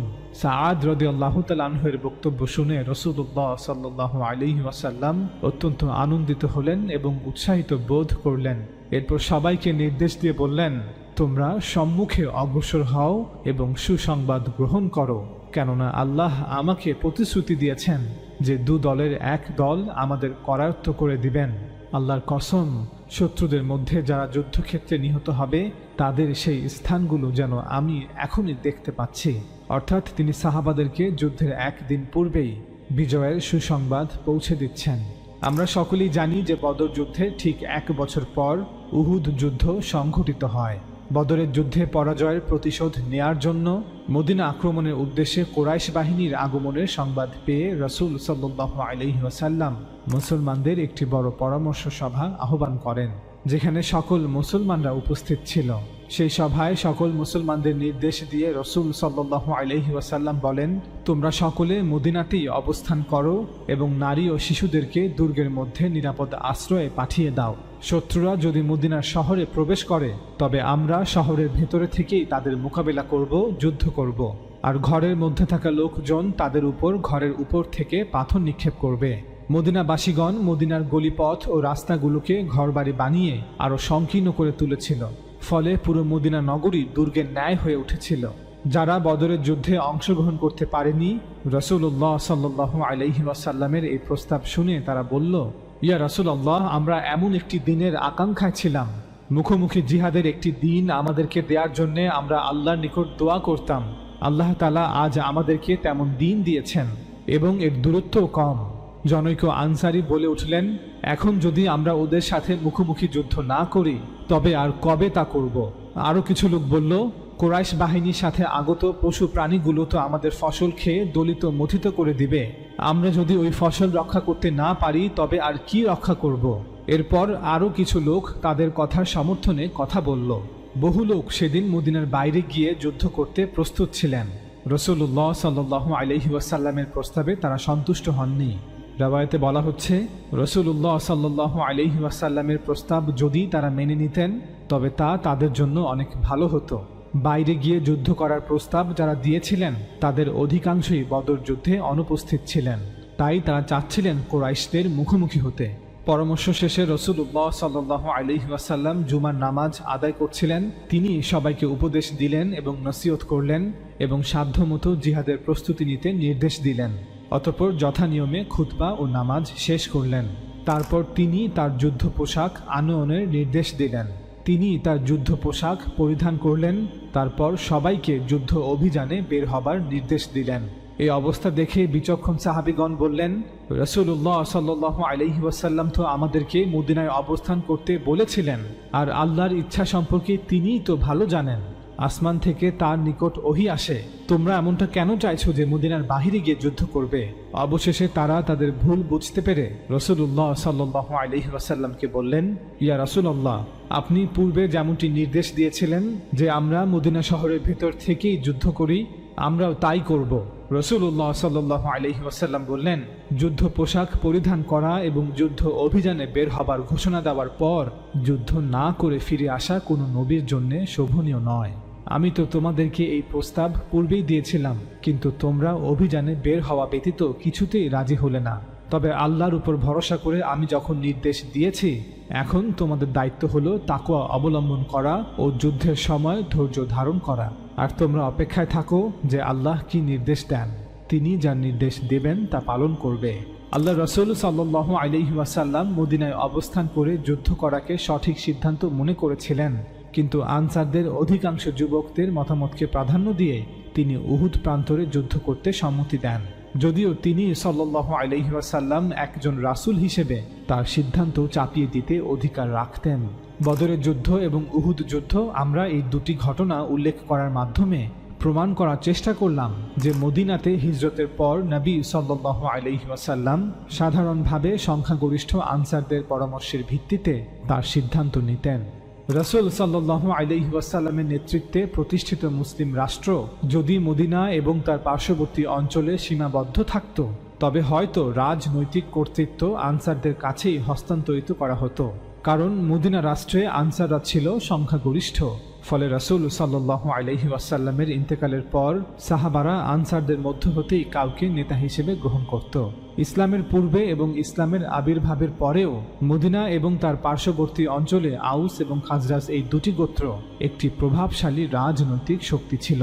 রাসূল সাল্লাল্লাহু আলাইহি ওয়াসাল্লামের মদিনায় হিজরতের পর মুসলিম সমাজ এবং মুসলিম রাষ্ট্র প্রতিষ্ঠায় তাদের অবদান ছিল অপরিসীম এবং অনস্বীকার্য।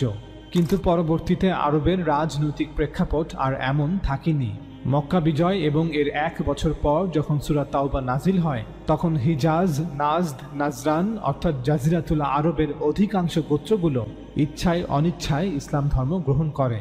এর কিছুদিনের মধ্যে ইয়ামান পর্যন্ত ইসলাম পৌঁছে যায়। অর্থাৎ মক্কা বিজয়ের পর মদিনা ছোট একটি মুসলিম রাষ্ট্র একটি নতুন রূপে আবির্ভূত হয়, যা গোটা আরব উপদ্বীপে খুব দ্রুত বিস্তৃত হতে থাকে। আরব ভূমিতে এমন একটি বিশাল রাষ্ট্র অস্তিত্বে আসার ফলে আরবের রাজনৈতিক প্রেক্ষাপটেও এক আমূল পরিবর্তন আসে। সূরা তাওবা নাজিল হওয়ার পর আরবের সকল মুশরিকরা ইচ্ছায় অনিচ্ছায় কেন ইসলাম ধর্ম গ্রহণ করেছিল এ বিষয়ে আমরা এই ভিডিও সিরিজে বিস্তারিতভাবে আলোচনা করেছি। লিংক নিচে দেয়া থাকবে। আরব উপদ্বীপের পরিবর্তিত রাজনৈতিক প্রেক্ষাপটকে সামনে রেখে রাসূল সাল্লাল্লাহু আলাইহি ওয়াসাল্লাম তার ইন্তেকালের পূর্বে আনসার এবং মুহাজিরদের সাধারণভাবে একটি আদেশ বা উপদেশ প্রদান করেন। রাসূল সাল্লাল্লাহু আলাইহি ওয়াসাল্লামের এই আদেশটি বুখারীর একটি হাদিসে বর্ণিত হয়েছে। আমরা এখন সেই হাদিস আপনাদের পড়ে শোনাবো। আবু হুরায়রা রাদিয়াল্লাহু তাআলা আনহু হতে বর্ণিত, তিনি বলেন, নবী সাল্লাল্লাহু আলাইহি ওয়াসাল্লাম বলেছেন, খিলাফত ও নেতৃত্বের ব্যাপারে আরবের সকলেই কুরাইশের অনুগত থাকবে। মুসলিমগণ তাদের মুসলিমদের এবং কাফিররা তাদের কাফিরদের অনুগত। হাদিসটির উপর গভীরভাবে লক্ষ্য করলে আপনারা উপলব্ধি করতে পারবেন যে নবী সাল্লাল্লাহু আলাইহি ওয়াসাল্লাম তৎকালীন সামাজিক ও রাজনৈতিক প্রেক্ষাপট এবং পরিস্থিতিকে সামনে রেখে কোরআনের সূরা শুরায় বর্ণিত নীতিটি প্রয়োগ করেছিলেন। তিনি মুসলমানদের আদেশ দিয়েছিলেন যে তার মৃত্যুর পর হুকুমতের কর্তৃত্ব কুরাইশের কাছেই হস্তান্তরিত হবে। স্পষ্টতই এখানে প্রশ্ন উত্থাপিত হয় যে সূরা শুরার 38 নং আয়াতের সাথে রাসূলুল্লাহ সাল্লাল্লাহু আলাইহি ওয়াসাল্লামের উক্তিটি সাংঘর্ষিক কিনা। কারণ আল্লাহ তাআলা বলেছেন সকল মানুষের সম্মতিতে শাসক নির্বাচন করতে, কিন্তু রাসূল সাল্লাল্লাহু আলাইহি ওয়াসাল্লাম বলেছেন শাসক শুধুমাত্র কুরাইশ থেকেই হতে হবে। তাছাড়া নবী সাল্লাল্লাহু আলাইহি ওয়াসাল্লাম কেন শুধুমাত্র তার নিজের গোত্রের জন্য এই ঘোষণা করেছেন? কেন কুরাইশ ব্যতীত অন্য গোত্রের কেউ হুকুমতের প্রধান হতে পারবে না? কোন নীতির ভিত্তিতে কুরাইশদের কাছে রাজনৈতিক ক্ষমতা হস্তান্তর করা হবে? এটা কি আসাবিয়াত নয়? অথচ আল্লাহ রাসূল সাল্লাল্লাহু আলাইহি ওয়াসাল্লাম তিনি নিজেই আসাবিয়াতকে প্রত্যাখ্যান করতে বলেছেন। এই প্রশ্নের জবাব এই হাদিসেই দেয়া আছে। নবী সাল্লাল্লাহু আলাইহি ওয়াসাল্লাম তার সিদ্ধান্ত নিজেই ব্যাখ্যা করেছেন। তিনি বলেছিলেন যে তিনি এই সিদ্ধান্ত নিচ্ছেন কারণ আরবের প্রায় সকল গোত্র এবং অধিকাংশ মানুষ কুরাইশের নেতৃত্ব মেনে নেয়।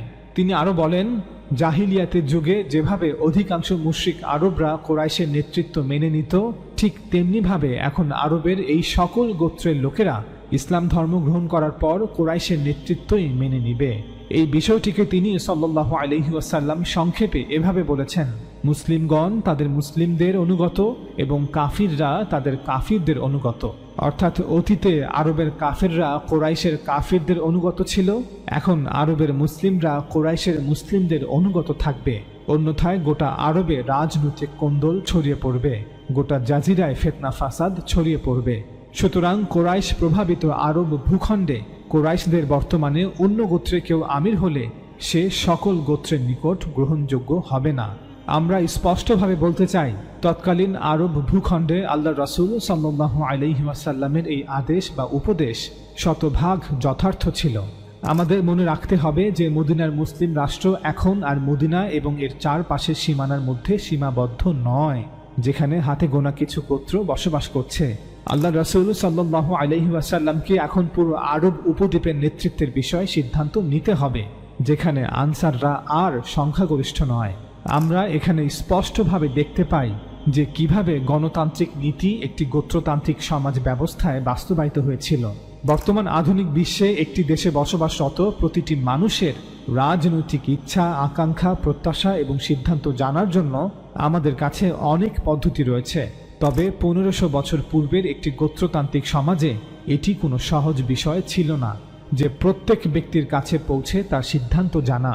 তাই তৎকালীন আরব ভূখণ্ডে ইসলামী হুকুমতের প্রেক্ষাপটে আল্লাহ রাসূল সাল্লাল্লাহু আলাইহি ওয়াসাল্লামের এই আদেশ বা উপদেশ শতভাগ যথার্থ ছিল যে যেহেতু আরবের প্রায় সকল গোত্র কুরাইশের নেতৃত্ব মেনে নিবে, তাই আমার মৃত্যুর পর কুরাইশ গোত্রই ইসলামী হুকুমতের নেতৃত্ব দিবে। খিলাফতের প্রথম 50 বছরের ইতিহাস বিস্তারিতভাবে আলোচনার পূর্বে চলুন এ পর্যায়ে জেনে নেই শাসক ব্যবস্থা কখন বৈধ হয়, শাসন ব্যবস্থার ভিত্তি কি, কখন মাত্র একজন মানুষ লক্ষ কোটি মানুষকে শাসন করার অধিকার পায়। শাসন ব্যবস্থার সামাজিক, রাজনৈতিক ও নৈতিক ভিত্তি সম্পর্কে স্পষ্ট ধারণা না থাকলে ইসলামী খিলাফতের প্রথম 50 বছরের ইতিহাস আমরা কেউই সঠিকভাবে অনুধাবন করতে পারবো না। প্রকৃত অর্থে আমরা মুসলমানদের অধিকাংশ অংশই খোলাফায়ে রাশেদিনের শাসন আমল এবং এই ইতিহাস অনুধাবন করতে পারিনি। সবাই জেনে রাখুন যে রাজনৈতিক শাসন ব্যবস্থা শুধুমাত্র দুটি ভিত্তিতে বৈধভাবে প্রতিষ্ঠিত হতে পারে। এক, প্রথমত যেহেতু আল্লাহ সব কিছুর স্রষ্টা, তাই তিনি যে কোনো ব্যক্তিকে মানুষের উপর শাসক হিসেবে নিযুক্ত করতে পারেন। আল্লাহ তাআলার এই নিয়োগের বিরোধিতা কখনোই করা যাবে না।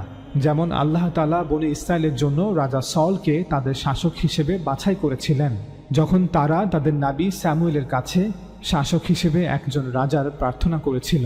পরবর্তীতে রাজা সলের মৃত্যুর পর আল্লাহ তাআলা দাউদ আলাইহিসসালামকে বনী ইসরায়েলের রাজা হিসেবে নির্বাচন করেছিলেন। এরপর দাউদ আলাইহিসসালামের মৃত্যুর পর তার পুত্র সুলাইমান আলাইহিসসালামকে রাজা হিসেবে নির্বাচন করেছিলেন। বনী ইসরায়েলের এই 3 জন রাজাকে, যার মধ্যে 2 জন নবীও ছিলেন, তাদেরকে আল্লাহ তাআলা নিজে বনী ইসরায়েলের শাসক হিসেবে বাছাই করেছিলেন। একইভাবে আল্লাহ রাসূল সাল্লাল্লাহু আলাইহি ওয়াসাল্লামকেও আল্লাহ তাআলা বনী ইসমাইল এবং আরবদের শাসক হিসেবে বাছাই করেছিলেন। নবী রাসূলদের ইতিহাসে এই 3 জন নবী এবং রাসূলকে আল্লাহ তাআলা শাসক হিসেবে বাছাই করেছিলেন। কেন রাসূল সাল্লাল্লাহু আলাইহি ওয়াসাল্লামকে আরবে বিজয় দান করা হয়েছে এবং রিসালাতের বিশেষ বিধানটি কি, যার উপর ভিত্তি করে রাসূল সাল্লাল্লাহু আলাইহি ওয়াসাল্লাম ইসলামী হুকুমত প্রতিষ্ঠা করেছিলেন, এ বিষয়ে আমরা এই ভিডিও সিরিজে বিস্তারিতভাবে আলোচনা করেছি। লিংক নিচে দেওয়া থাকবে। তবে আল্লাহ তাআলা কর্তৃক এইভাবে সরাসরি শাসক নির্ধারণের কোনো উপায় বর্তমানে আর অবশিষ্ট নেই, কারণ আল্লাহ তাআলা আসমান হতে ফেরেশতা প্রেরণের মাধ্যমে এখন আর কোনো ব্যক্তিকে শাসক নির্ধারণ করবেন না। নবী রাসূলদের জামানার পরিসমাপ্তির মাধ্যমে এই পদ্ধতির ইতি ঘটেছে। দ্বিতীয় উপায় হলো আমরা মানুষরা পারস্পরিক আলোচনা এবং সম্মতির মাধ্যমে একজন শাসক নির্বাচন করব। অর্থাৎ মানুষ একটি সামাজিক চুক্তিতে চুক্তিবদ্ধ হবে এবং এর উপর ভিত্তি করে একজন রাজনৈতিক শাসক নির্ধারণ করবে। জ্ঞান ও যুক্তির দাবি অনুযায়ী এটি একমাত্র বৈধ ও আইনি পদ্ধতি যা অবশিষ্ট আছে। মানুষকে শাসন করার অধিকার যেহেতু অন্য মানুষের নেই, তাই মানুষই নির্ধারণ করবে তাদের শাসক কে হবে। মানুষের শাসক কে হবে তা কোনো ব্যক্তি বা কোনো পরিবার নির্ধারণ করবে না, বা কিছু বন্দুকধারী লোক নির্ধারণ করবে না। মনে রাখবেন, মানুষের সম্মতি নেওয়াটা গুরুত্বপূর্ণ। কিভাবে এই সম্মতির ব্যাপারে নিশ্চিত হওয়া যায় তা সময় এবং যুগ নির্ধারণ করবে। হাজার হাজার বছর পূর্বে একটি গোত্রতান্ত্রিক সমাজ ব্যবস্থায় গোত্রপ্রধান বা রাষ্ট্রপ্রধান নির্বাচনের ক্ষেত্রে সমাজে বসবাসকারী মানুষ হতে যেভাবে এই সম্মতি গ্রহণ করা হতো, বর্তমানে ঠিক একই পন্থায় মানুষের সম্মতি গ্রহণ করতে হবে এমনটা বাধ্যতামূলক বা যৌক্তিক নয়। যদি কেউ এমনটা দাবি করে থাকে তবে তা নিশ্চয়ই গোঁড়ামি। শাসক নির্বাচন বা নির্ধারণের ক্ষেত্রে মানুষের সম্মতি নেওয়াটা উদ্দেশ্য।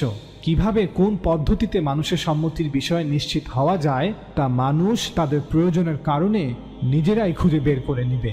উদাহরণস্বরূপ, বর্তমান আধুনিক বিশ্বে ব্যালট বাক্সে এবং অনলাইনে ভোট গ্রহণের মাধ্যমে জনগণের মতামত গ্রহণ করা হয়ে থাকে। হয়তো ভবিষ্যতে অন্য কোনো মাধ্যমে মানুষ তাদের মতামত প্রদান করতে পারবে। সুতরাং একজন শাসক নিয়োগের সিদ্ধান্ত হয় আমরা করব, অর্থাৎ আমরা মানুষরা করব, অথবা আল্লাহ তাআলা নিজে করবেন। আর আল্লাহ এখন কাউকে নিয়োগ দেবেন না, কারণ সেই ঐতিহ্য নবী রাসূলদের জামানার মাধ্যমে শেষ হয়ে গেছে। তাই মানুষকেই এখন সিদ্ধান্ত নিতে হবে কে হবে তাদের শাসক। এই অধিকার কেবল মানুষের, কোনো ব্যক্তি বা কোনো পরিবার অথবা বন্দুকধারী কোনো লোকের এই অধিকার নেই। শাসক নির্বাচন বা নির্ধারণের এই দ্বিতীয় পদ্ধতি বিষয়ে আল্লাহ তাআলা পবিত্র কোরআনে বলেছেন, আমরুহুম শুরা বাইনাহুম, অর্থাৎ মুসলমানদের কাজকর্ম তাদের পারস্পরিক পরামর্শের ভিত্তিতে পরিচালিত হয়। মুসলমানদের কাজকর্ম কিছু বন্দুকধারী লোকেদের পরামর্শের ভিত্তিতে হয় না। মাওলানা মওদুদী এই আয়াতের তাফসিরে বলেন, এই আয়াত অনুযায়ী এটা স্পষ্ট যে যেই বিষয়টি দুই বা ততোধিক লোকের স্বার্থের সাথে জড়িত, সেক্ষেত্রে কোনো এক ব্যক্তির নিজস্ব মতামতের ভিত্তিতে সিদ্ধান্ত গ্রহণ করা এবং সংশ্লিষ্ট অন্য ব্যক্তিদের উপেক্ষা করা জুলুম। যৌথ ব্যাপারে কারো যা ইচ্ছা তাই করার কোনো অধিকার নেই।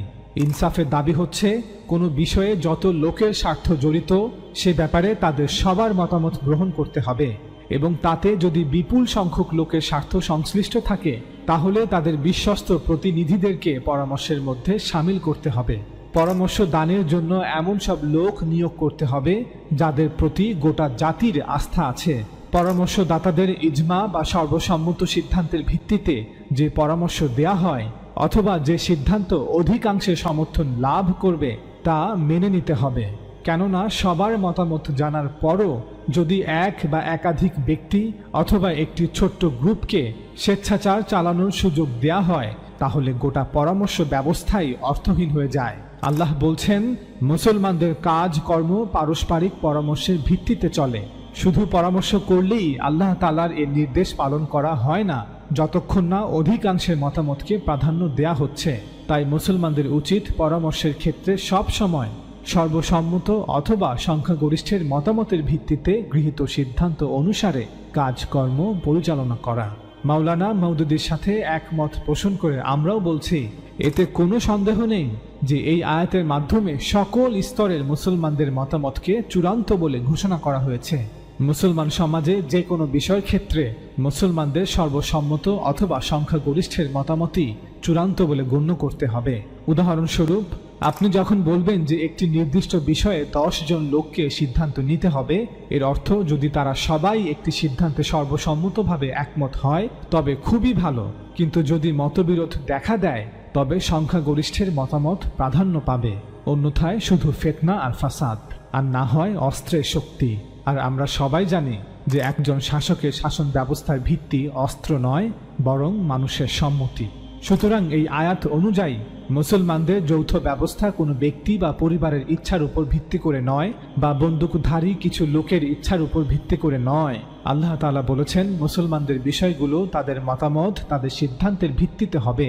তাদের নিজস্ব যৌথ ব্যবস্থা বা রাজনৈতিক শাসন ব্যবস্থা তাদেরকেই আলোচনার মাধ্যমে গঠন করতে হবে। এই আয়াতের স্পষ্ট অর্থ হল যে সকল মুসলমানদের পরামর্শের মাধ্যমে একটি মুসলিম সরকার প্রতিষ্ঠিত হবে। কিছু বন্দুকধারী লোকের পরামর্শের ভিত্তিতে মুসলিম সরকার প্রতিষ্ঠিত হবে না যতক্ষণ না সে রাষ্ট্রের মুসলমানদের অধিকাংশের সম্মতি থাকে। মুসলমানদের রাজনৈতিক সমাজের নিয়ম, প্রথা এবং ব্যবস্থাগুলি মুসলমানদের পরামর্শের মাধ্যমেই নির্ধারণ করা হবে। এই পরামর্শে প্রত্যেকের সমান অধিকার থাকবে। মুসলমানদের পরামর্শের মাধ্যমে যা করা হবে তা কেবল মুসলমানদের পরামর্শের মাধ্যমেই বাতিল করা হবে। একটি মুসলমান সমাজে যে কোনো ব্যবস্থায় অস্তিত্বে আনা হোক না কেন, প্রত্যেক মুসলমানের মতামত সেই ব্যবস্থার অংশ হবে।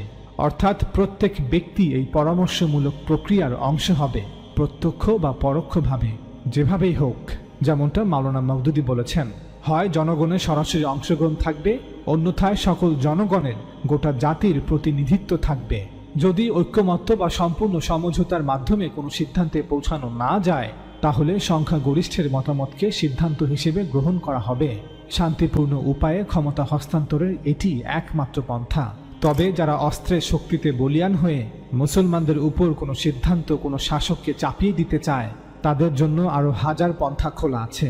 আপনি যদি আমরুহুম শুরা বাইনাহুম, আল্লাহ তাআলার এই নির্দেশের প্রতিটি কথাকে ভেঙে ভেঙে বোঝার চেষ্টা করেন, তবে এই আয়াত উপরে বর্ণিত সকল দফা বা পয়েন্টগুলোকে অন্তর্ভুক্ত করে। আপনি যখনই বলবেন যে মুসলমানদের ব্যবস্থা পারস্পরিক পরামর্শের মাধ্যমে পরিচালনা করতে হবে, তখন এই সমস্ত দফা বা পয়েন্টগুলি এই কথার যৌক্তিক ফলাফল। তাছাড়া কোরআন যখন বলেছে যে মুসলমানদের সামষ্টিক বিষয়গুলির ব্যাপারে তাদের পারস্পরিক পরামর্শের মাধ্যমে সিদ্ধান্ত নিতে হবে, তখন এই আয়াত কোনো বিধিনিষেধ আরোপ করেনি যে শুধুমাত্র সালেহীন বা ধার্মিকদের সাথে পরামর্শ করা হবে বা শুধুমাত্র শিক্ষিত লোকেদের সাথেই পরামর্শ করা হবে। কোনো ব্যক্তি যখন কোনো রাষ্ট্রের শাসক হন তখন তিনি শুধুমাত্র সালেহীনদের শাসক নন, তিনি শুধু ধার্মিকদের শাসক নন, তিনি শুধু শিক্ষিত লোকেদের শাসক নন, তিনি শাসক সেই রাষ্ট্রে সেই সমাজে বসবাসকারী সকল মুসলমানদের, সকল মানুষের। তাই সকল মুসলমানদের সকল মানুষের পরামর্শের ভিত্তিতেই সেই রাষ্ট্রের শাসক নির্বাচিত হবে। আমরা বলবো শিক্ষিত লোকেরা, ধার্মিকরা, সালেহিনরা, দায়ীরা তাদের দায়িত্ব পালন করুক, অর্থাৎ মানুষকে শিক্ষিত করুক। সাধারণ মানুষ যদি এই শিক্ষা গ্রহণ করে তবে ভালো, যদি তারা এটি গ্রহণ না করে তাহলে আপনার এখতিয়ার এখানেই শেষ। এর বাইরে আপনি কোনো পদক্ষেপ নিতে পারবেন না। অস্ত্রের ভয় দেখিয়ে আপনার সিদ্ধান্ত মানুষের উপর চাপিয়ে দেওয়ার কোনো অধিকার এই আয়াত আপনাকে দেয়নি। প্রাচীন চিন্তাবিদ যেমন প্লেটো এবং অ্যারিস্টটল এই ভুলটি করেছেন। তারা একটি অভিজাত তন্ত্রের স্বপ্ন দেখেছিলেন, যেখানে একটি সমাজ বা রাষ্ট্রের লোকেরা দার্শনিক রাজাদের দ্বারা শাসিত হচ্ছে, যদিও তাদের এই স্বপ্নের বা চিন্তার কোনো আইনি বৈধতা নেই, কোনো রাজনৈতিক, সামাজিক, নৈতিক ভিত্তি নেই। কেননা দার্শনিকদের এই অধিকার কে দিল যে তারা নিজেদেরকে মানুষের শাসক হিসেবে দাবি করবে? একইভাবে সালেহিনদের, ধার্মিকদের, আলেমদের, শিক্ষিত লোকেদের এই অধিকার কে দিল যে তারা নিজেদেরকে মানুষের শাসক হিসেবে দাবি করবে? আমরা এই দীর্ঘ আলোচনা হতে প্রমাণ করার চেষ্টা করলাম হুকুমত শুধুমাত্র দুটি প্রাকৃতিক উপায়ে প্রতিষ্ঠিত হতে পারে, যা আমরা মানুষদের ফিতরা বা সহজাত প্রকৃতি মেনে নেয়।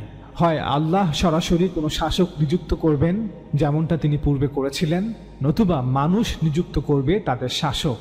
মানুষের সম্মতি না নিয়ে শুধুমাত্র তলোয়ার আর বন্দুকের জোরে নিজেকে শাসক ঘোষণা করলে তা অবৈধ বলে গণ্য হবে।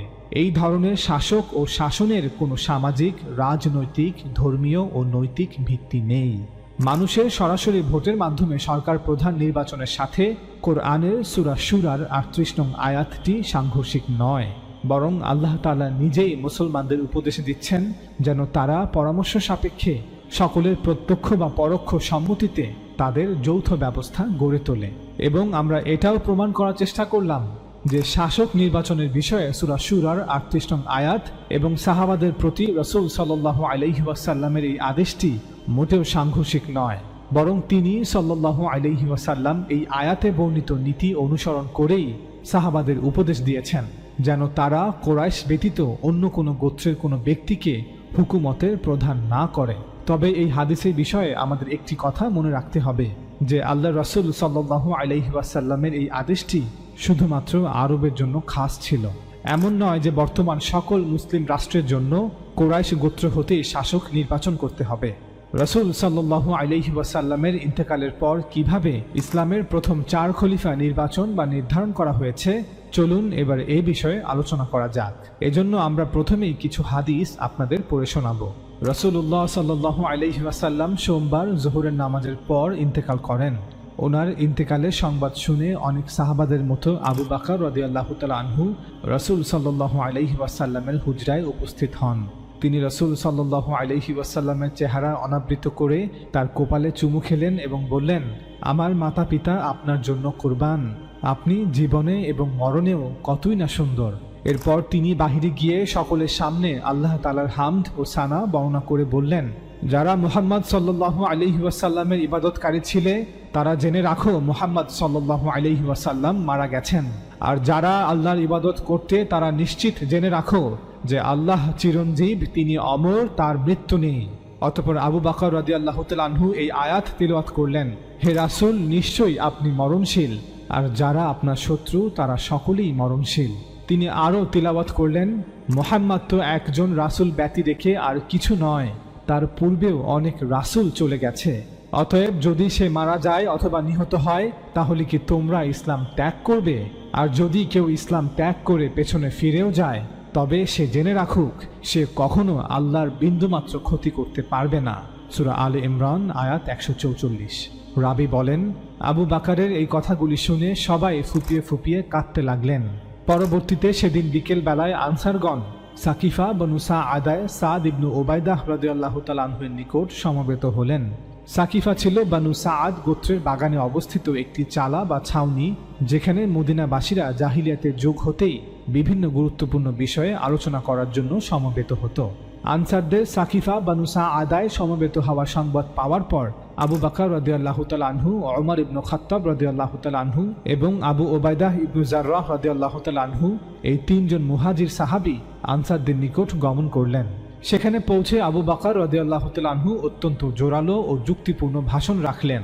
তার বক্তব্যে তিনি আনসারদের প্রশংসায় নাজিলকৃত কোরআনের কোনো আয়াত এবং এ বিষয়ে রাসূল সাল্লাল্লাহু আলাইহি ওয়াসাল্লামের কোনো বাণী বাদ দিলেন না।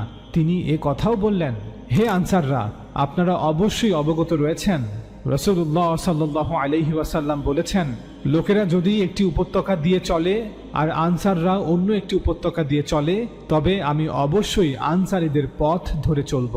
আবু বকর রাদিয়াল্লাহু তাআলা আনহু আনসারদের একজন অন্যতম প্রধান নেতা সাআদ রাদিয়াল্লাহু তাআলা আনহুকে উদ্দেশ্য করে বললেন, আর হে সাআদ, আপনি ভালো করে জানেন যে রাসূলুল্লাহ সাল্লাল্লাহু আলাইহি ওয়াসাল্লাম বলেছেন, আপনিও তখন সেই মজলিসে উপস্থিত ছিলেন, যে কুরাইশ গোত্র এ দ্বীনের নেতৃত্বের বিষয়টির যোগ্য পাত্র।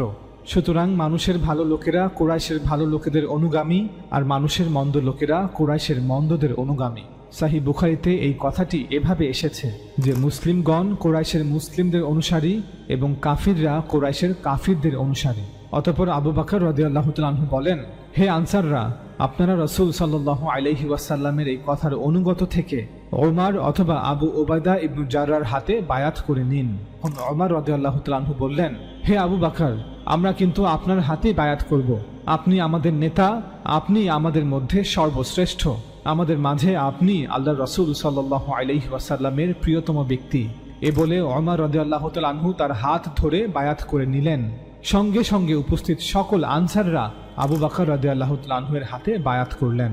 সাকিফার এই ঘটনার 12 বছর পর ওমর রাদিয়াল্লাহু তাআলা আনহু তার ইন্তেকালের কিছুদিন পূর্বে মানুষদের উদ্দেশ্য করে এক দীর্ঘ খুতবার শেষে বলেন, তোমাদের কেউ যেন এত দূর ধৃষ্টতা না দেখায় যে আবু বকরের খিলাফতকে অপ্রত্যাশিত ব্যাপার বলবে, যে কিছু লোক মিলে তাকে খেজুর বাগানে আমির হিসেবে নির্বাচিত করেছে।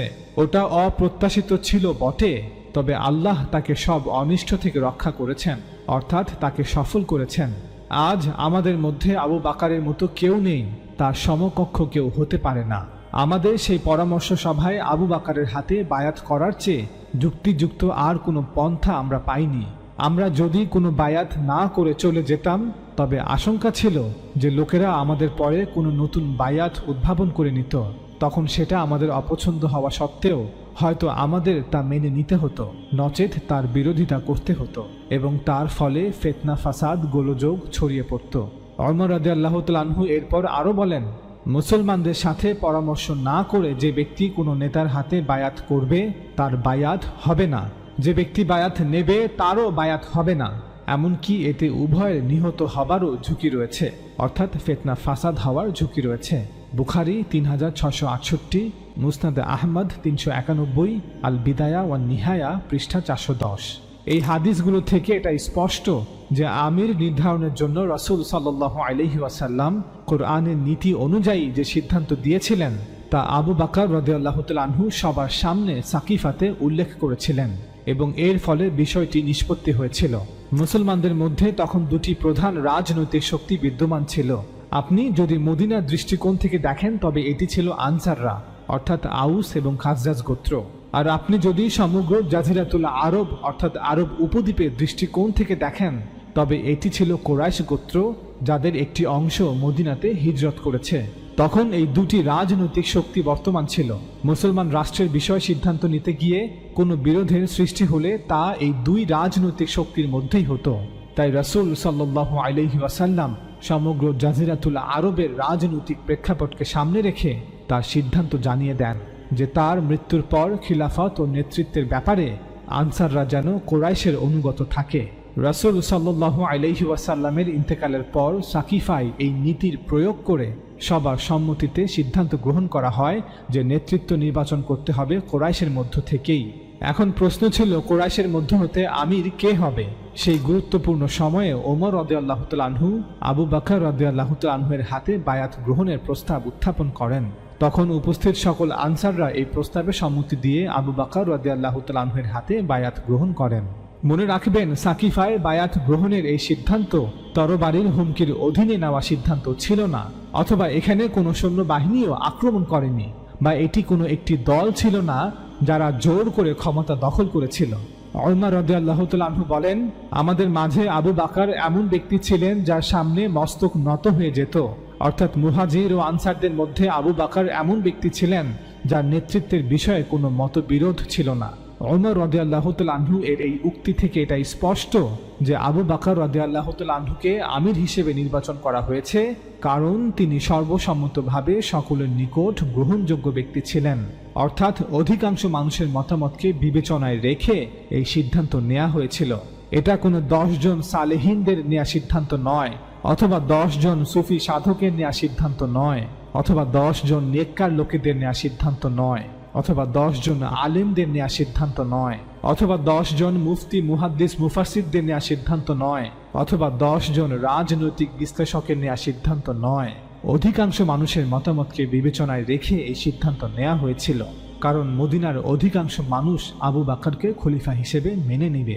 অতএব ইতিহাস থেকে এটা স্পষ্ট যে কোরাইশ গোত্রকে নির্বাচন করা হয়েছিল, কারণ তারা আরবের অধিকাংশ মানুষের কাছে গ্রহণযোগ্য ছিল, এবং একইভাবে কোরাইশের মধ্য হতে আবু বকর রাদিয়াল্লাহু তাআলা আনহুকে আমির হিসেবে নির্বাচন করা হয়েছিল, কারণ তিনি মদিনার অধিকাংশ আনসার ও মুহাজিরদের নিকট সবচেয়ে গ্রহণযোগ্য ব্যক্তি ছিলেন।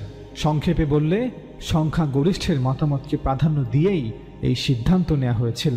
আবু বকর রাদিয়াল্লাহু তাআলা আনহু আমির বা খলিফা হিসেবে দায়িত্ব নেওয়ার পর এমনটা নিশ্চিতভাবেই বলা যায় যে গোটা আরবের সংখ্যাগরিষ্ঠ মানুষের রাজনৈতিক প্রত্যাশাকে সামনে রেখে আল্লাহ রাসূলের দেয়া সিদ্ধান্ত অনুযায়ী এখন রাজনৈতিক কর্তৃত্ব কুরাইশদের কাছে ছিল। মনে রাখবেন, আরবদের সংখ্যাগরিষ্ঠের সমর্থন কুরাইশের পক্ষেই ছিল, কিন্তু খলিফা নির্বাচন বা নির্ধারণ কুরাইশের নেতাদেরকেই করতে হয়েছিল।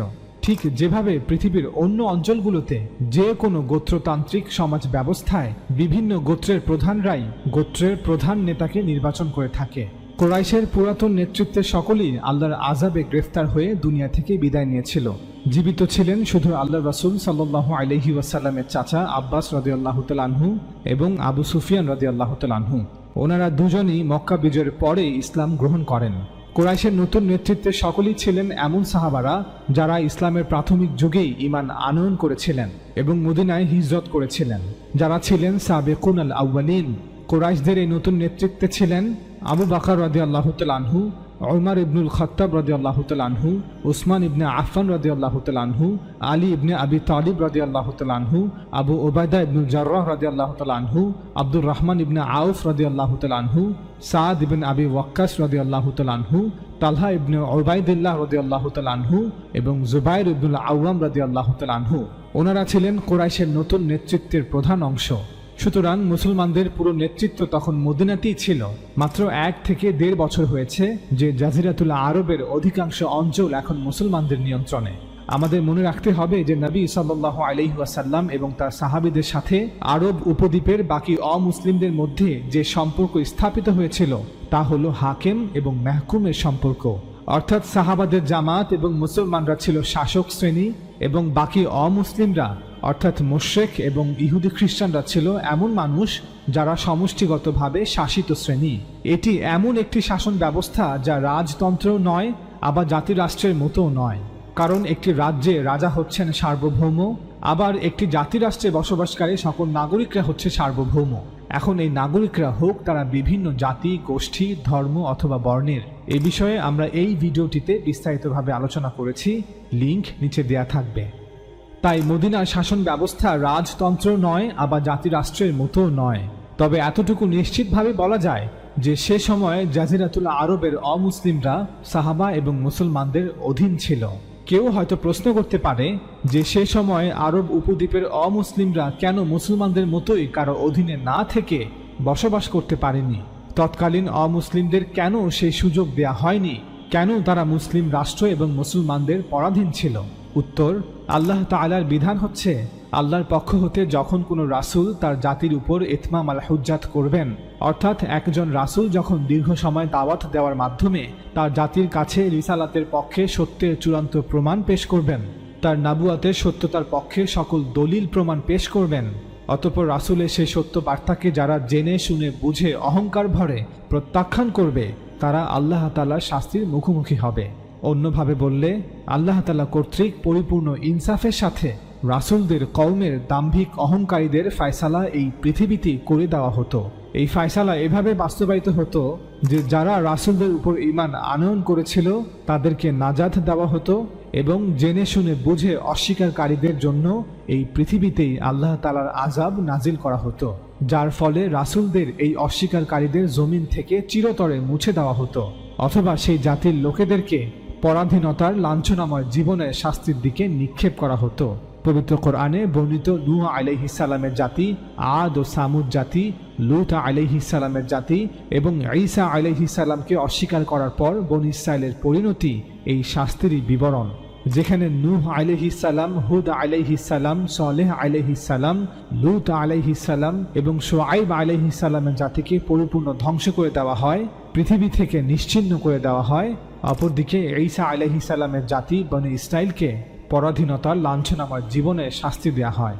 ফলে রোম সাম্রাজ্য জেরুজালেম দখল করে নেয় এবং বনী ইসরাইলকে তাদের রাষ্ট্র হতে বিতাড়িত করা হয়।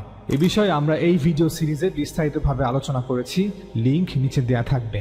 আরবের হিজাজ, নাজদ, নাজরান এবং গোটা আরব উপদ্বীপে আল্লাহ রাসূল সাল্লাল্লাহু আলাইহি ওয়াসাল্লাম কর্তৃক ইতমাম আল হুজ্জাত হওয়ার পর আল্লাহ তাআলা ধাপে ধাপে কুরাইশ সহ আরবের বিভিন্ন গোত্রগুলোকে শাস্তি প্রদান করেন এবং এই শাস্তির প্রথম ধাপ ছিল বদরের যুদ্ধ।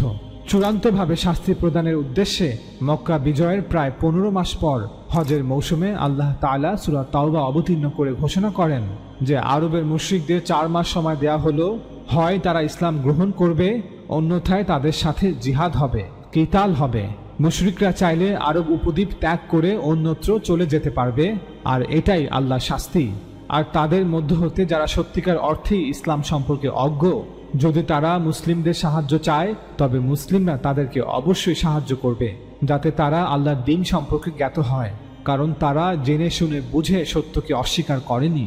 অতঃপর আরব উপদ্বীপে অবস্থিত ইহুদি এবং খ্রিস্টান গোত্রগুলির উদ্দেশ্যে আল্লাহ তাআলা ঘোষণা করেন, তোমরা যুদ্ধ করো আহলে কিতাবের ওই লোকেদের সাথে যারা সত্যকে জেনে শুনে বুঝেও গ্রহণ করে না।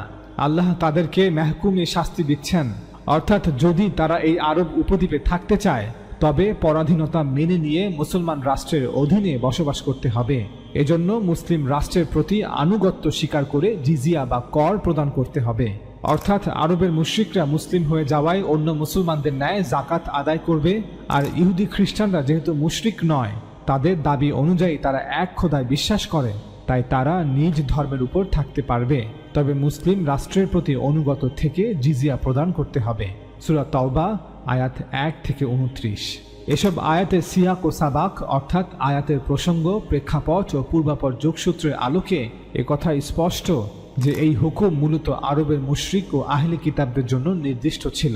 তবে আমরা দেখতে পাই রাসূল সাল্লাল্লাহু আলাইহি ওয়াসাল্লামের সাহাবীরা আরব উপদ্বীপের বাইরের কিছু জাতির সাথে এই একই কাজ করেছিলেন, যা উক্ত আয়াতে আরব উপদ্বীপের আহলে কিতাবদের ব্যাপারে হুকুম দেওয়া হয়েছিল, যেমন রোম ও পারস্যের বিভিন্ন জাতিগোষ্ঠী। অধিকাংশ মুসলমানরা জানেন না যে আল্লাহ রাসূল সাল্লাল্লাহু আলাইহি ওয়াসাল্লাম আরব উপদ্বীপে বসবাসকারী আরবদের পাশাপাশি রোম পারস্যের অধিবাসীদের উপরও ইতমাম আল হুজ্জাত সম্পন্ন করেছিলেন, তাই তাদের উপরও আল্লাহর শাস্তি অবতীর্ণ হয়েছিল। এ বিষয়ে আমরা এই ভিডিওতে বিস্তারিতভাবে আলোচনা করেছি, লিংক নিচে দেয়া থাকবে। তবে একটি বিষয় অবশ্যই লক্ষ্য রাখতে হবে যে সূরা তাওবার এই আয়াতগুলোতে মুসলমানদের কোনো লাইসেন্স দেওয়া হয়নি যে যাও সকল মুশরিকদের হত্যা করো এবং সকল ইহুদি খ্রিস্টানদের হত্যা করো। না, বরং এটি আরব উপদ্বীপে বসবাসকারী মুশরিক এবং ইহুদি খ্রিস্টানদের জন্য একটি হুমকি ছিল, হয় আমার প্রেরিত রাসূলকে গ্রহণ করো, না হয় শাস্তির জন্য তৈরি হও। তিনি দীর্ঘ 22 বছর তোমাদের মাঝে অবস্থান করে আমার বার্তাকে তোমাদের মাঝে প্রচার করেছেন, মিথ্যা আর কুসংস্কারকে পরিত্যাগ করতে আহ্বান জানিয়েছেন। এখন সময় এসেছে তিনিও পূর্বের রাসূলদের ন্যায় পৃথিবীতে আমার আদালত প্রতিষ্ঠা করবেন, এবং তাই হয়েছিল। এই আয়াত অবতীর্ণ হওয়ার কয়েক মাসের মধ্যে গোটা আরব থেকে চিরদিনের জন্য মূর্তি পূজা নিশ্চিহ্ন হয়ে গিয়েছিল। আল্লাহ তাআলা তার রাসূল সাল্লাল্লাহু আলাইহি ওয়াসাল্লামকে ওয়াদা করেছিলেন যে তিনি তার এই ধর্মকে আরব উপদ্বীপের সকল ধর্মের উপর বিজয়ী করবেন। মুসলমানদের একটি বড় অংশে মনে করে থাকেন যে এই আয়াতে আল্লাহ তাআলা গোটা বিশ্বের কথা বলেছেন, যে গোটা বিশ্বের সকল ধর্মের উপর আল্লাহ তাআলা তার ধর্মকে বিজয়ী করবেন। মূলত এই আয়াতে আরব উপদ্বীপের সকল ধর্মের কথা বলা হচ্ছে, এবং ঠিকই আল্লাহ তাআলা সকল মুশরিকদের উপর, ইহুদি খ্রিস্টানদের উপর তার ধর্মকে বিজয়ী করেছিলেন। যারা মনে করেন যে এই আয়াতে গোটা পৃথিবীর কথা বলা হচ্ছে, তাহলে বলতেই হয় যে আল্লাহ তাআলা তার রাসূলের সাথে করা ওয়াদাকে পূর্ণ করেননি। আল্লাহ রাসূল সাল্লাল্লাহু আলাইহি ওয়াসাল্লাম জীবিত থাকা অবস্থায় আরব ভূখণ্ডকে মূর্তি পূজার অভিশাপ থেকে মুক্ত করা হয়েছিল। এবং অবাক করা বিষয় ছিল, সূরা তাওবার এই আয়াতগুলো অবতীর্ণ হওয়ার পর একজন ব্যক্তিকেও তার প্রাণ হারাতে হয়নি, একজন অমুসলিমকেও হত্যা করা হয়নি। আরব উপদ্বীপের সবগুলো গোত্র ইচ্ছায় অথবা অনিচ্ছায় একে একে ইসলাম গ্রহণ করতে শুরু করে। সকল গোত্রের নেতারা আল্লাহ রাসূল সাল্লাল্লাহু আলাইহি ওয়াসাল্লামের হাতে বায়াত গ্রহণ করে। আরব উপদ্বীপের প্রায় সবগুলো অঞ্চল নাজদ, নাজরান, হিজাজ, ইয়েমান মুসলিম রাষ্ট্রের নিয়ন্ত্রণে চলে আসে। যদি কোনো গোত্র আবার পূর্বের অবস্থায় ফিরে যায়, অর্থাৎ আল্লাহ রাসূলের সাথে করা বায়াত ভঙ্গ করে এবং মূর্তি পূজায় ফিরে যায়, তবে তাদের উপরে এই বিশেষ আইন আবার কার্যকর করা হবে, যা সকলের কাছে মুরতাদ বা ইরতেদাদের শাস্তি হিসেবে বেশি পরিচিত। অর্থাৎ যদি কোনো আরব গোত্র হুমকির কারণে ভয়ে ইসলাম গ্রহণ করে এবং পরবর্তীতে ইসলাম ত্যাগ করে, তবে তারা সূরা তাওবায় বর্ণিত রিসালাতের এই বিশেষ আইনের অধীনে আবার চলে আসবে। তাদেরকে সূরা তাওবা অনুযায়ী আবার শাস্তি প্রদান করা হবে। আবু বকর রাদিয়াল্লাহু তাআলা আনহু তার শাসনামলে ঠিক এই কাজটি করেছিলেন। তিনি আরব উপদ্বীপের সকল মুরতাদ গোত্রগুলোর বিরুদ্ধে সূরা তাওবায় বর্ণিত রিসালাতের বিশেষ বিধান অনুযায়ী রিদ্দার যুদ্ধ করেছিলেন। আমাদের মনে রাখতে হবে যে এই আইন সকল স্থান এবং সকল সময়ের জন্য নয়। এই বিশেষ আইন কেবলমাত্র এবং শুধুমাত্র তখনই কার্যকর করা হবে যখন আল্লাহর পক্ষ থেকে কোনো নবীকে রাসূলের মর্যাদায় উন্নীত করে কোনো কওমের কাছে প্রেরণ করা হবে। এজন্যই আল্লাহ রাসূল সাল্লাল্লাহু আলাইহি ওয়াসাল্লাম বলেছেন, আল্লাহ তাআলা কর্তৃক আমাকে আদেশ করা হয়েছে যে আমি মানুষের বিরুদ্ধে সেই পর্যন্ত যুদ্ধ করতে থাকব যে পর্যন্ত না মানুষ বলবে লা ইলাহা ইল্লাল্লাহ, যে পর্যন্ত না মানুষ সাক্ষ্য দিবে যে আল্লাহ ছাড়া কোনো মাবুদ নেই এবং আমি আল্লাহর রাসূল। এই হাদিসে আরব উপদ্বীপের লোকেদের কথা বলা হচ্ছে, পৃথিবীর সকল স্থানের সকল যুগের সকল মানুষদের কথা বলা হচ্ছে না। একইভাবে আল্লাহ রাসূল সাল্লাল্লাহু আলাইহি ওয়াসাল্লাম বলেন, যে ব্যক্তি তার দিন বদল করবে তাকে কতল করো। এই হাদিসেও আল্লাহ রাসূল সাল্লাল্লাহু আলাইহি ওয়াসাল্লাম তার কওমের লোকেদের কথা বলেছেন। অর্থাৎ সূরা তাওবা নাজিল হওয়ার পর যে সকল গোত্র ইসলাম ধর্ম গ্রহণ করেছে, যদি তারা আবার ইসলাম ত্যাগ করে তবে তাদের সাথে সূরা তাওবা অনুযায়ী আবার যুদ্ধ হবে।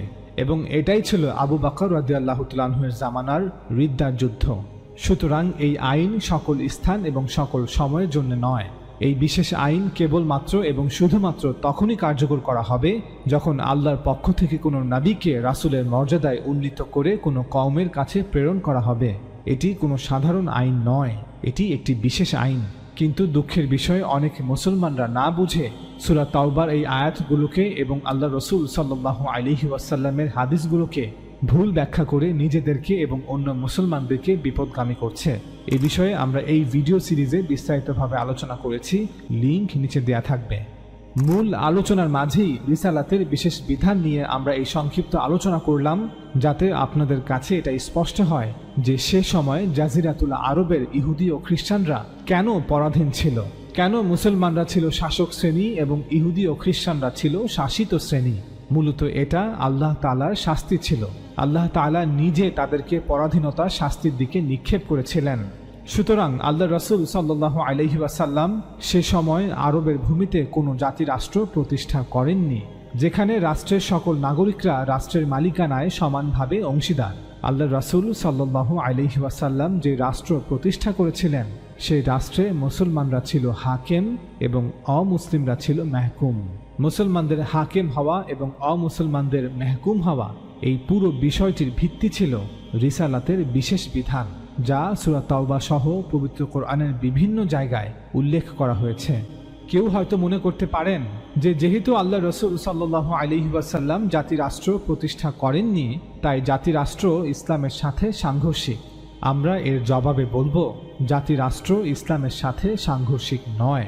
জাতি রাষ্ট্র কেন ইসলামের সাথে সাংঘর্ষিক নয়, এ বিষয়ে অন্য একটি ভিডিওতে আলোচনা করা হবে ইনশাআল্লাহ। চলুন এবার মূল আলোচনায় ফিরে আসি। আল্লাহ রাসূল সাল্লাল্লাহু আলাইহি ওয়াসাল্লামের ইন্তেকালের সময় মুসলমানদের পুরো নেতৃত্ব অর্থাৎ আনসার এবং মুহাজির সকলেই তখন মদিনাতেই ছিলেন। অন্যভাবে বললে পুরো সংসদ মদিনাতেই উপস্থিত ছিল। আমরা আগেও বলেছি যে মুহাজিরদের সাবেকুনাল আউয়ালিন অংশের প্রায় সকলেই ছিলেন কুরাইশ গোত্রের। তাদের প্রধান প্রধান নামগুলো আমরা ইতিপূর্বে একবার বর্ণনাও করেছি। রাসূল সাল্লাল্লাহু আলাইহি ওয়াসাল্লামের ইন্তেকালের পর এখন তারাই মুসলিম রাষ্ট্রের বিষয়ে চূড়ান্ত সিদ্ধান্তটি গ্রহণ করবেন। কে হবেন মুসলিম রাষ্ট্রের শাসক, কে হবেন আমিরুল মুমিনিন। মুসলমানদের এই বর্তমান নেতৃত্ব মুসলমানদের সকল আশা আকাঙ্ক্ষা এবং প্রত্যাশার বাস্তবায়ন করবেন। এই নতুন মুসলিম রাষ্ট্রে তারাই সকল মুসলমানদের প্রতিনিধিত্ব করবেন, অর্থাৎ আমরুহুম শুরা বাইনাহুম এই নীতির উপর ভিত্তি করে এখন তারাই মুসলিম রাষ্ট্রের বিষয়ে সবচেয়ে গুরুত্বপূর্ণ সিদ্ধান্তটি গ্রহণ করবেন। মনে রাখবেন, এটি ছিল একটি গোত্রতান্ত্রিক সমাজে গণতান্ত্রিক নীতির বাস্তবায়ন। তাই এখানে আপনি ভোটাধিকার, ভোট গ্রহণ বা ব্যালট বাক্স, নির্বাচন কমিশন কিছুই খুঁজে পাবেন না। বর্তমান সংসদীয় ব্যবস্থায় যেভাবে জনগণের প্রতিনিধিরাই চূড়ান্ত কর্তৃপক্ষ হিসেবে সিদ্ধান্ত গ্রহণ করে থাকে, তৎকালীন সময়ে মদিনার এই মুসলিম রাষ্ট্রের নতুন নেতৃত্ব ঠিক একইভাবে মুসলমানদের প্রতিনিধি হিসেবে সকল সিদ্ধান্ত গ্রহণ করতেন। একটি গোত্রতান্ত্রিক সমাজে প্রতিষ্ঠিত রাষ্ট্রে সরকার প্রধান নির্বাচনের জন্য এটিই ছিল সর্বোত্তম উপায়। এমন নয় যে ওনারা জোর করে মুসলমানদের উপর চেপে বসেছেন এবং তরবারির জোরে নিজেদেরকে নেতা হিসেবে দাবি করেছেন। না, বরং মদিনায় হিজরতের পর মুসলিম জাতির দীর্ঘ 10 বছরের সকল লড়াই সংগ্রাম, যুদ্ধ বিগ্রহ, পরীক্ষার মধ্য দিয়ে এই নতুন নেতৃত্ব উঠে এসেছে, যাদেরকে আল্লাহ তাআলা নিজে সাবেকুন আল আউয়ালিন হিসেবে স্বীকৃতি দিয়েছেন, যাদের যোগ্যতা, সক্ষমতা, অবদানের কারণে রাসূল সাল্লাল্লাহু আলাইহি ওয়াসাল্লাম সবসময় তাদের অগ্রভাগে রেখেছেন।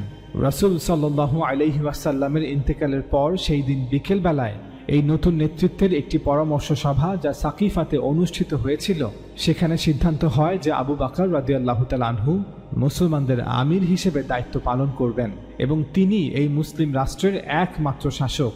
আপনাদের মধ্যে প্রশ্ন আসতে পারে, এই সিদ্ধান্তের বিরুদ্ধে কি কেউ দ্বিমত পোষণ করেননি? এর উত্তরে আমরা বলবো যে যদি অল্প সংখ্যক সাহাবা এতে দ্বিমত পোষণ করেও থাকেন তাতে কিছু যায় আসে না, কারণ সংখ্যাগরিষ্ঠ বা তারও অধিক সাহাবারা এই সিদ্ধান্তের পক্ষে ছিলেন। এমনকি বর্তমান গণতন্ত্রের নীতিতেও অল্প সংখ্যক লোকের দ্বিমত কোনো উল্লেখযোগ্য বিষয় নয়। সাকিফাতে বায়াত গ্রহণের পরের দিন মদিনার মসজিদে যখন প্রকাশ্যে ঘোষণা করা হয় যে গতকাল সাকিফায় উপস্থিত আনসার এবং মুহাজিররা আবু বকর রাদিয়াল্লাহু তাআলা আনহুকে আমিরুল মুমিনিন হিসেবে বাছাই করেছেন এবং সেখানে উপস্থিত সবাই তার হাতে বায়াত প্রদান করেছেন, তখন কি মদিনায় কোনো বিদ্রোহ শুরু হয়েছিল?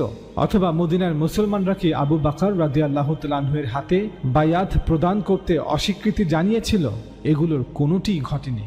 মানুষ স্বেচ্ছায় আবু বকর রাদিয়াল্লাহু তাআলা আনহুকে তাদের শাসক হিসেবে মেনে নিয়েছিল এবং মদিনার সকলে তার হাতে বায়াত প্রদান করেছিল। সুতরাং এটা ঐতিহাসিক সত্য যে অধিকাংশ মানুষের সম্মতিতে, অর্থাৎ যথাযথ গণতান্ত্রিক নীতির ভিত্তিতে আবু বকর রাদিয়াল্লাহু তাআলা আনহুর কাছে মুসলিম রাষ্ট্রের কর্তৃত্ব হস্তান্তর করা হয়। সুতরাং যখন বর্তমান সময়ের কিছু লোকেরা বলেন যে খেজুর বাগানের একটি ছাউনিতে বসে কিছু লোক আবু বকর রাদিয়াল্লাহু তাআলা আনহুকে খলিফা হিসেবে নির্বাচন করেছে, এটি তাদের অজ্ঞতা ছাড়া আর কিছুই নয়। আমাদের মনে রাখতে হবে যে সরকার প্রধান নির্বাচনের উসুল বা নীতিটি হল কোরআনের সেই আয়াত আমরুহুম শুরা বাইনাহুম। মুসলমানদের কাজকর্ম তাদের পারস্পরিক পরামর্শের ভিত্তিতে পরিচালিত হয়। ওমর রাদিয়াল্লাহু তাআলা আনহু তার খিলাফতের শেষ দিকে এক দীর্ঘ খুতবায় এই মূল নীতিটি অত্যন্ত গুরুত্বের সাথে উল্লেখ করেছিলেন। তিনি বলেছিলেন, মুসলমানদের সাথে পরামর্শ না করে যে ব্যক্তি কোনো নেতার হাতে বায়াত করবে তার বায়াত হবে না, আর যে ব্যক্তি বায়াত নেবে তারও বায়াত হবে না, এমনকি এতে উভয়ের নিহত হবারও ঝুঁকি রয়েছে। মুসনাদে আহমদ, হাদিস 391। কিন্তু এই নীতিটি প্রয়োগ বা বাস্তবায়ন হবে আপনি যেই পরিস্থিতিতে আছেন সে অনুযায়ী, অর্থাৎ এই নীতি কিভাবে প্রকাশিত হবে বা কিভাবে প্রতিষ্ঠিত হবে তা পরিস্থিতির উপর নির্ভর করবে। একটি গোত্রতান্ত্রিক সমাজে এই নীতিটি যেভাবে প্রয়োগ করা হয়েছিল তা অবশ্যই বর্তমান জাতিরাষ্ট্রে যেভাবে প্রয়োগ করা হবে তা হতে ভিন্ন হবে। যে কোনো গণতান্ত্রিক দেশের সংসদীয় ব্যবস্থায় যদি কোনো সরকার প্রধান অর্থাৎ প্রধানমন্ত্রী মারা যায়, তখন যে দল ক্ষমতায় আছে তারাই একত্রিত হয়ে সিদ্ধান্ত নেবে যে নতুন প্রধানমন্ত্রী কে হবে। গণতান্ত্রিক ব্যবস্থায় এই সিদ্ধান্ত জনগণের জনপ্রতিনিধিদের সিদ্ধান্ত বলেই গণ্য হবে। এখন তারা বাগানের ছাউনিতে বসে সিদ্ধান্ত নিয়েছে, নাকি দলীয় কার্যালয়ে বসে সিদ্ধান্ত নিয়েছে, নাকি সংসদে বসে সিদ্ধান্ত নিয়েছে, সেটা গুরুত্বপূর্ণ বিষয় নয়। গুরুত্বপূর্ণ বিষয় হচ্ছে জনগণের প্রতিনিধিরা এই সিদ্ধান্ত নিয়েছে কিনা। আবু বকর রাদিয়াল্লাহু তাআলা আনহুর ইন্তেকালের পর কুরাইশের এই নতুন নেতৃত্বই ওমর রাদিয়াল্লাহু তাআলা আনহুর আমির হওয়া বিষয়ে সিদ্ধান্ত গ্রহণ করেছিল। ঠিক যেভাবে আধুনিক বিশ্বের যে কোনো গণতান্ত্রিক রাষ্ট্রে কোনো প্রধানমন্ত্রী মৃত্যুবরণ করলে ক্ষমতাসীন দলের মূল নেতৃত্বই সিদ্ধান্ত নেয় যে প্রয়াত প্রধানমন্ত্রীর স্থলাভিষিক্ত কে হবে।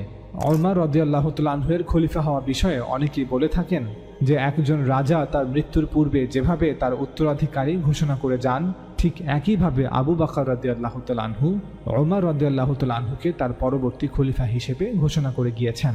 বাস্তবতা হচ্ছে এটি একটি মিথ্যা এবং ভুল কথা, এটি ইতিহাসের একটি ভুল ব্যাখ্যা।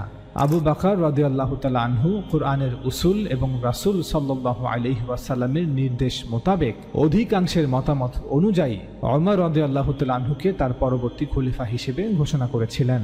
আবু বকর রাদিয়াল্লাহু তাআলা আনহু প্রায় 2 বছর 3 মাস খলিফা হিসেবে দায়িত্ব পালন করেছিলেন।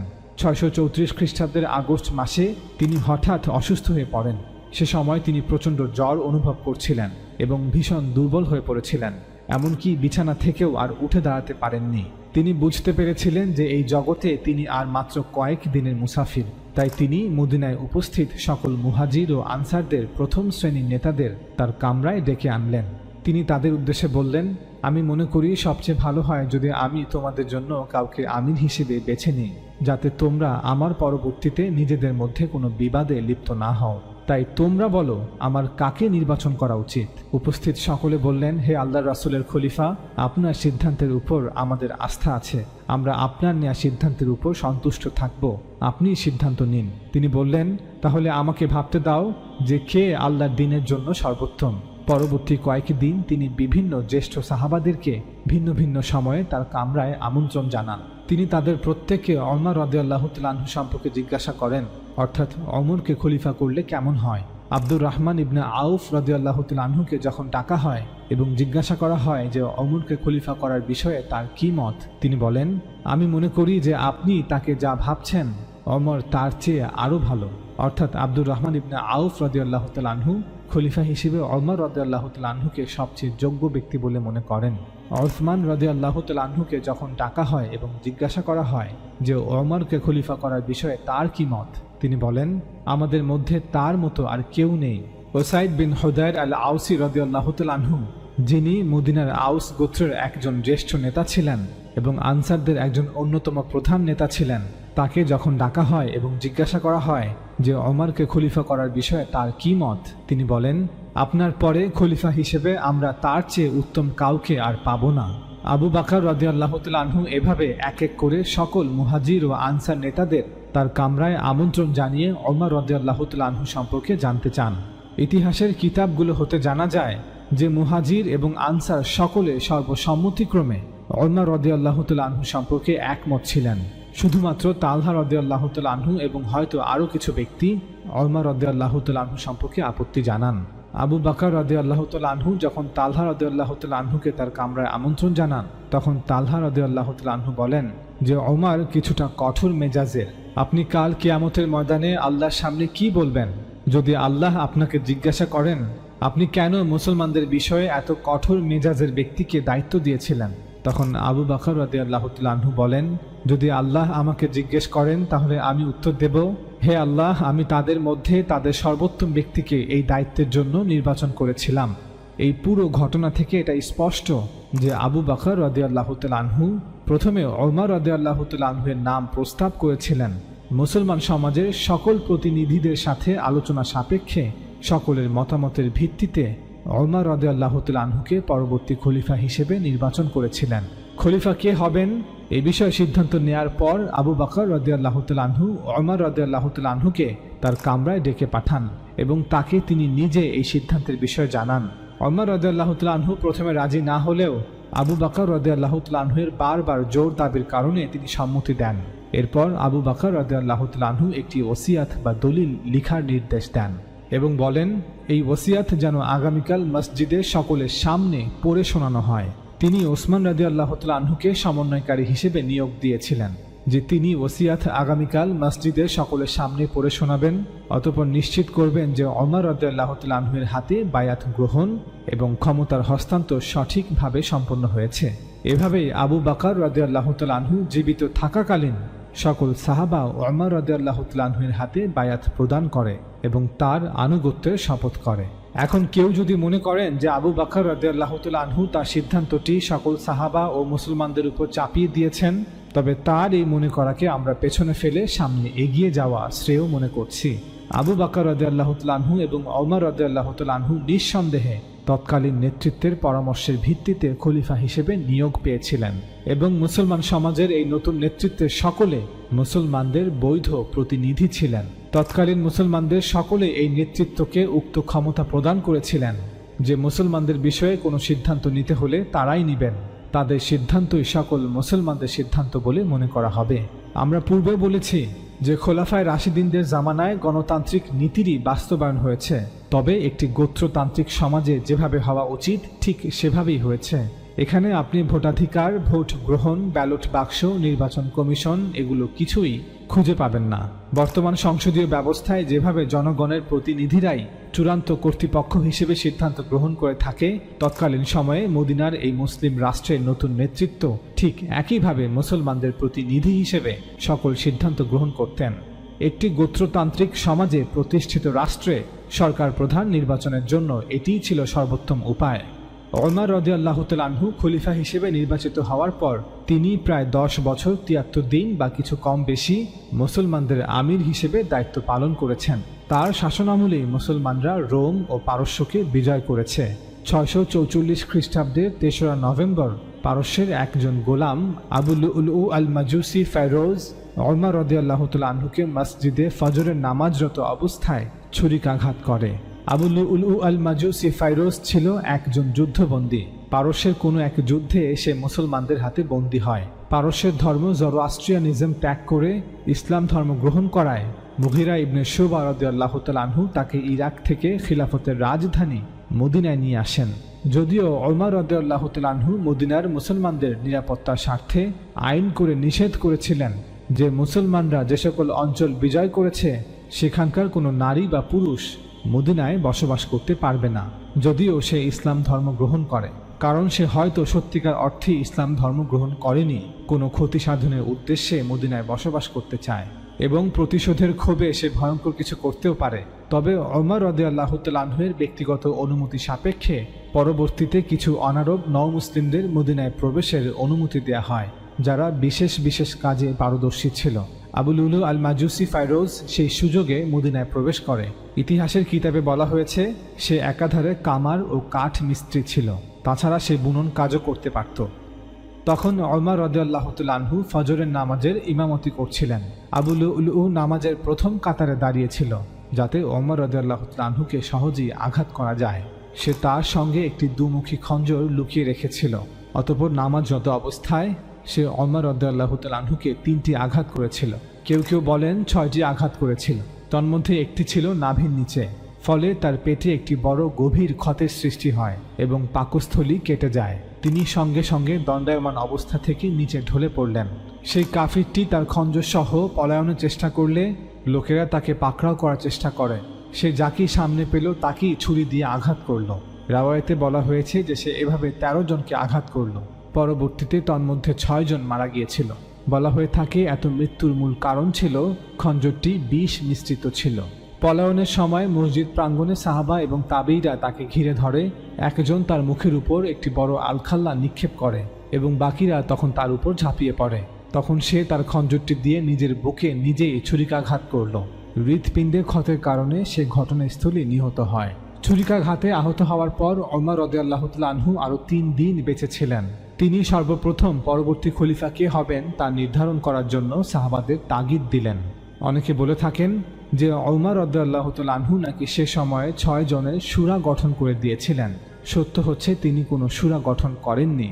তিনি বলেছিলেন এখন মদিনায় মুহাজির এবং কুরাইশ গোত্রের মাত্র 6 জন ব্যক্তি এমন আছে যারা খিলাফতের দায়িত্ব পালন করতে সক্ষম, অর্থাৎ মুহাজির এবং কুরাইশ গোত্রের মধ্য হতে এই 6 জন এমন ব্যক্তি ছিলেন যাদের নেতৃত্ব মুসলমানরা মেনে নেবে, যারা সকল মুসলমানদের কাছে গ্রহণযোগ্য।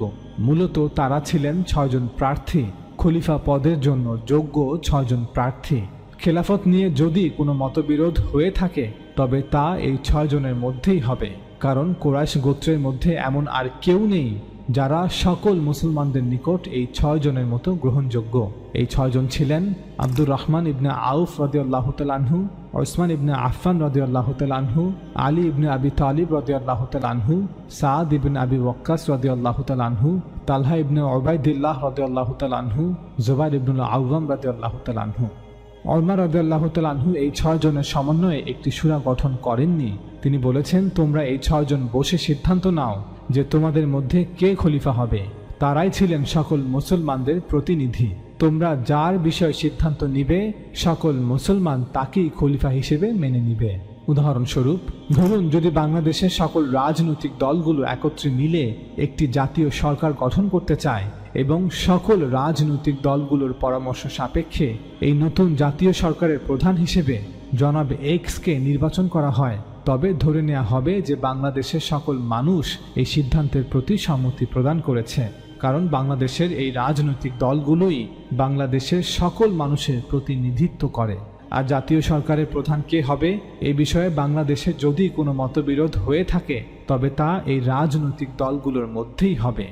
আরেকটি উদাহরণ হচ্ছে, যদি এই রাজনৈতিক দলগুলোর প্রধান নেতৃবৃন্দ একত্রে বসে সিদ্ধান্ত নেয় যে আমরা বাংলাদেশে পার্লামেন্টারি সিস্টেম বাতিল ঘোষণা করে প্রেসিডেন্সিয়াল সিস্টেম চালু করতে চাই, তবে ধরে নেওয়া হবে যে বাংলাদেশের সকল মানুষ এই সিদ্ধান্তের প্রতি সম্মতি প্রদান করেছে, কারণ বাংলাদেশের এই রাজনৈতিক দলগুলোই বাংলাদেশের সকল মানুষের প্রতিনিধিত্ব করে। আর পার্লামেন্টারি সিস্টেম নিয়ে যদি বাংলাদেশে কোনো মতবিরোধ হয়ে থাকে তবে তা এই রাজনৈতিক দলগুলোর মধ্যেই হবে। আরেকটি উদাহরণ হচ্ছে, 2024 সালের আগস্টে স্বৈরাচার আওয়ামী সরকারের পতনের পর যখন বৈষম্য বিরোধী ছাত্র আন্দোলনের কেন্দ্রীয় সমন্বয়করা ডক্টর মোহাম্মদ ইউনূসকে সরকার প্রধান হিসেবে নির্বাচন করেছিল, তখন ধরে নেওয়া হয়েছিল যে সর্বস্তরের জনগণ এবং সকল রাজনৈতিক দলগুলো এই সিদ্ধান্তে সম্মতি প্রদান করেছে, কারণ বাংলাদেশের সকল জনগণ এবং রাজনৈতিক দলগুলো এই বৈষম্য বিরোধী ছাত্র আন্দোলনের কেন্দ্রীয় সমন্বয়কদের নেতৃত্বেই স্বৈরাচার পতনের আন্দোলন করেছিল। সরকার পতনের পর এখন এই বৈষম্য বিরোধী ছাত্র আন্দোলনের কেন্দ্রীয় সমন্বয়করাই বাংলাদেশের সকল মানুষের প্রতিনিধিত্ব করছে। একইভাবে সে সময় এই 6 জন কুরাইশি এবং মুহাজির সাহাবীরাই সকল মুসলমানদের প্রতিনিধিত্ব করেছিলেন। ওনারা যার ব্যাপারে সিদ্ধান্ত দিবেন ধরে নেওয়া হবে সকল মুসলমান সেই সিদ্ধান্তের প্রতি সম্মতি প্রদান করেছে। এভাবে একটি শান্তিপূর্ণ পন্থায় তৃতীয়বারের মতো ক্ষমতার হস্তান্তর সম্ভব হবে। এই 6 জনের মধ্যে আব্দুর রহমান ইবনে আউফ রাদিয়াল্লাহু তাআলা আনহু ছিলেন সবচেয়ে জ্যেষ্ঠ সাহাবী। তিনি বলেন, সবার আগে আমাদের সংখ্যা কমানো উচিত। আমাদের মধ্যে কেউ খলিফা হিসেবে দায়িত্ব পালনে অনিচ্ছুক থাকলে সে যেন স্বেচ্ছায় এই প্রার্থিতা হতে নিজেকে প্রত্যাহার করে এবং তার পরিবর্তে অন্য একজনকে মনোনীত করে। তখন জুবাইর ইবনুল আওয়াম রাদিয়াল্লাহু তাআলা আনহু আলী ইবনে আবি তালিব রাদিয়াল্লাহু তাআলা আনহুকে মনোনীত করেছিলেন এবং স্বেচ্ছায় নিজেকে প্রার্থিতা হতে প্রত্যাহার করেছিলেন।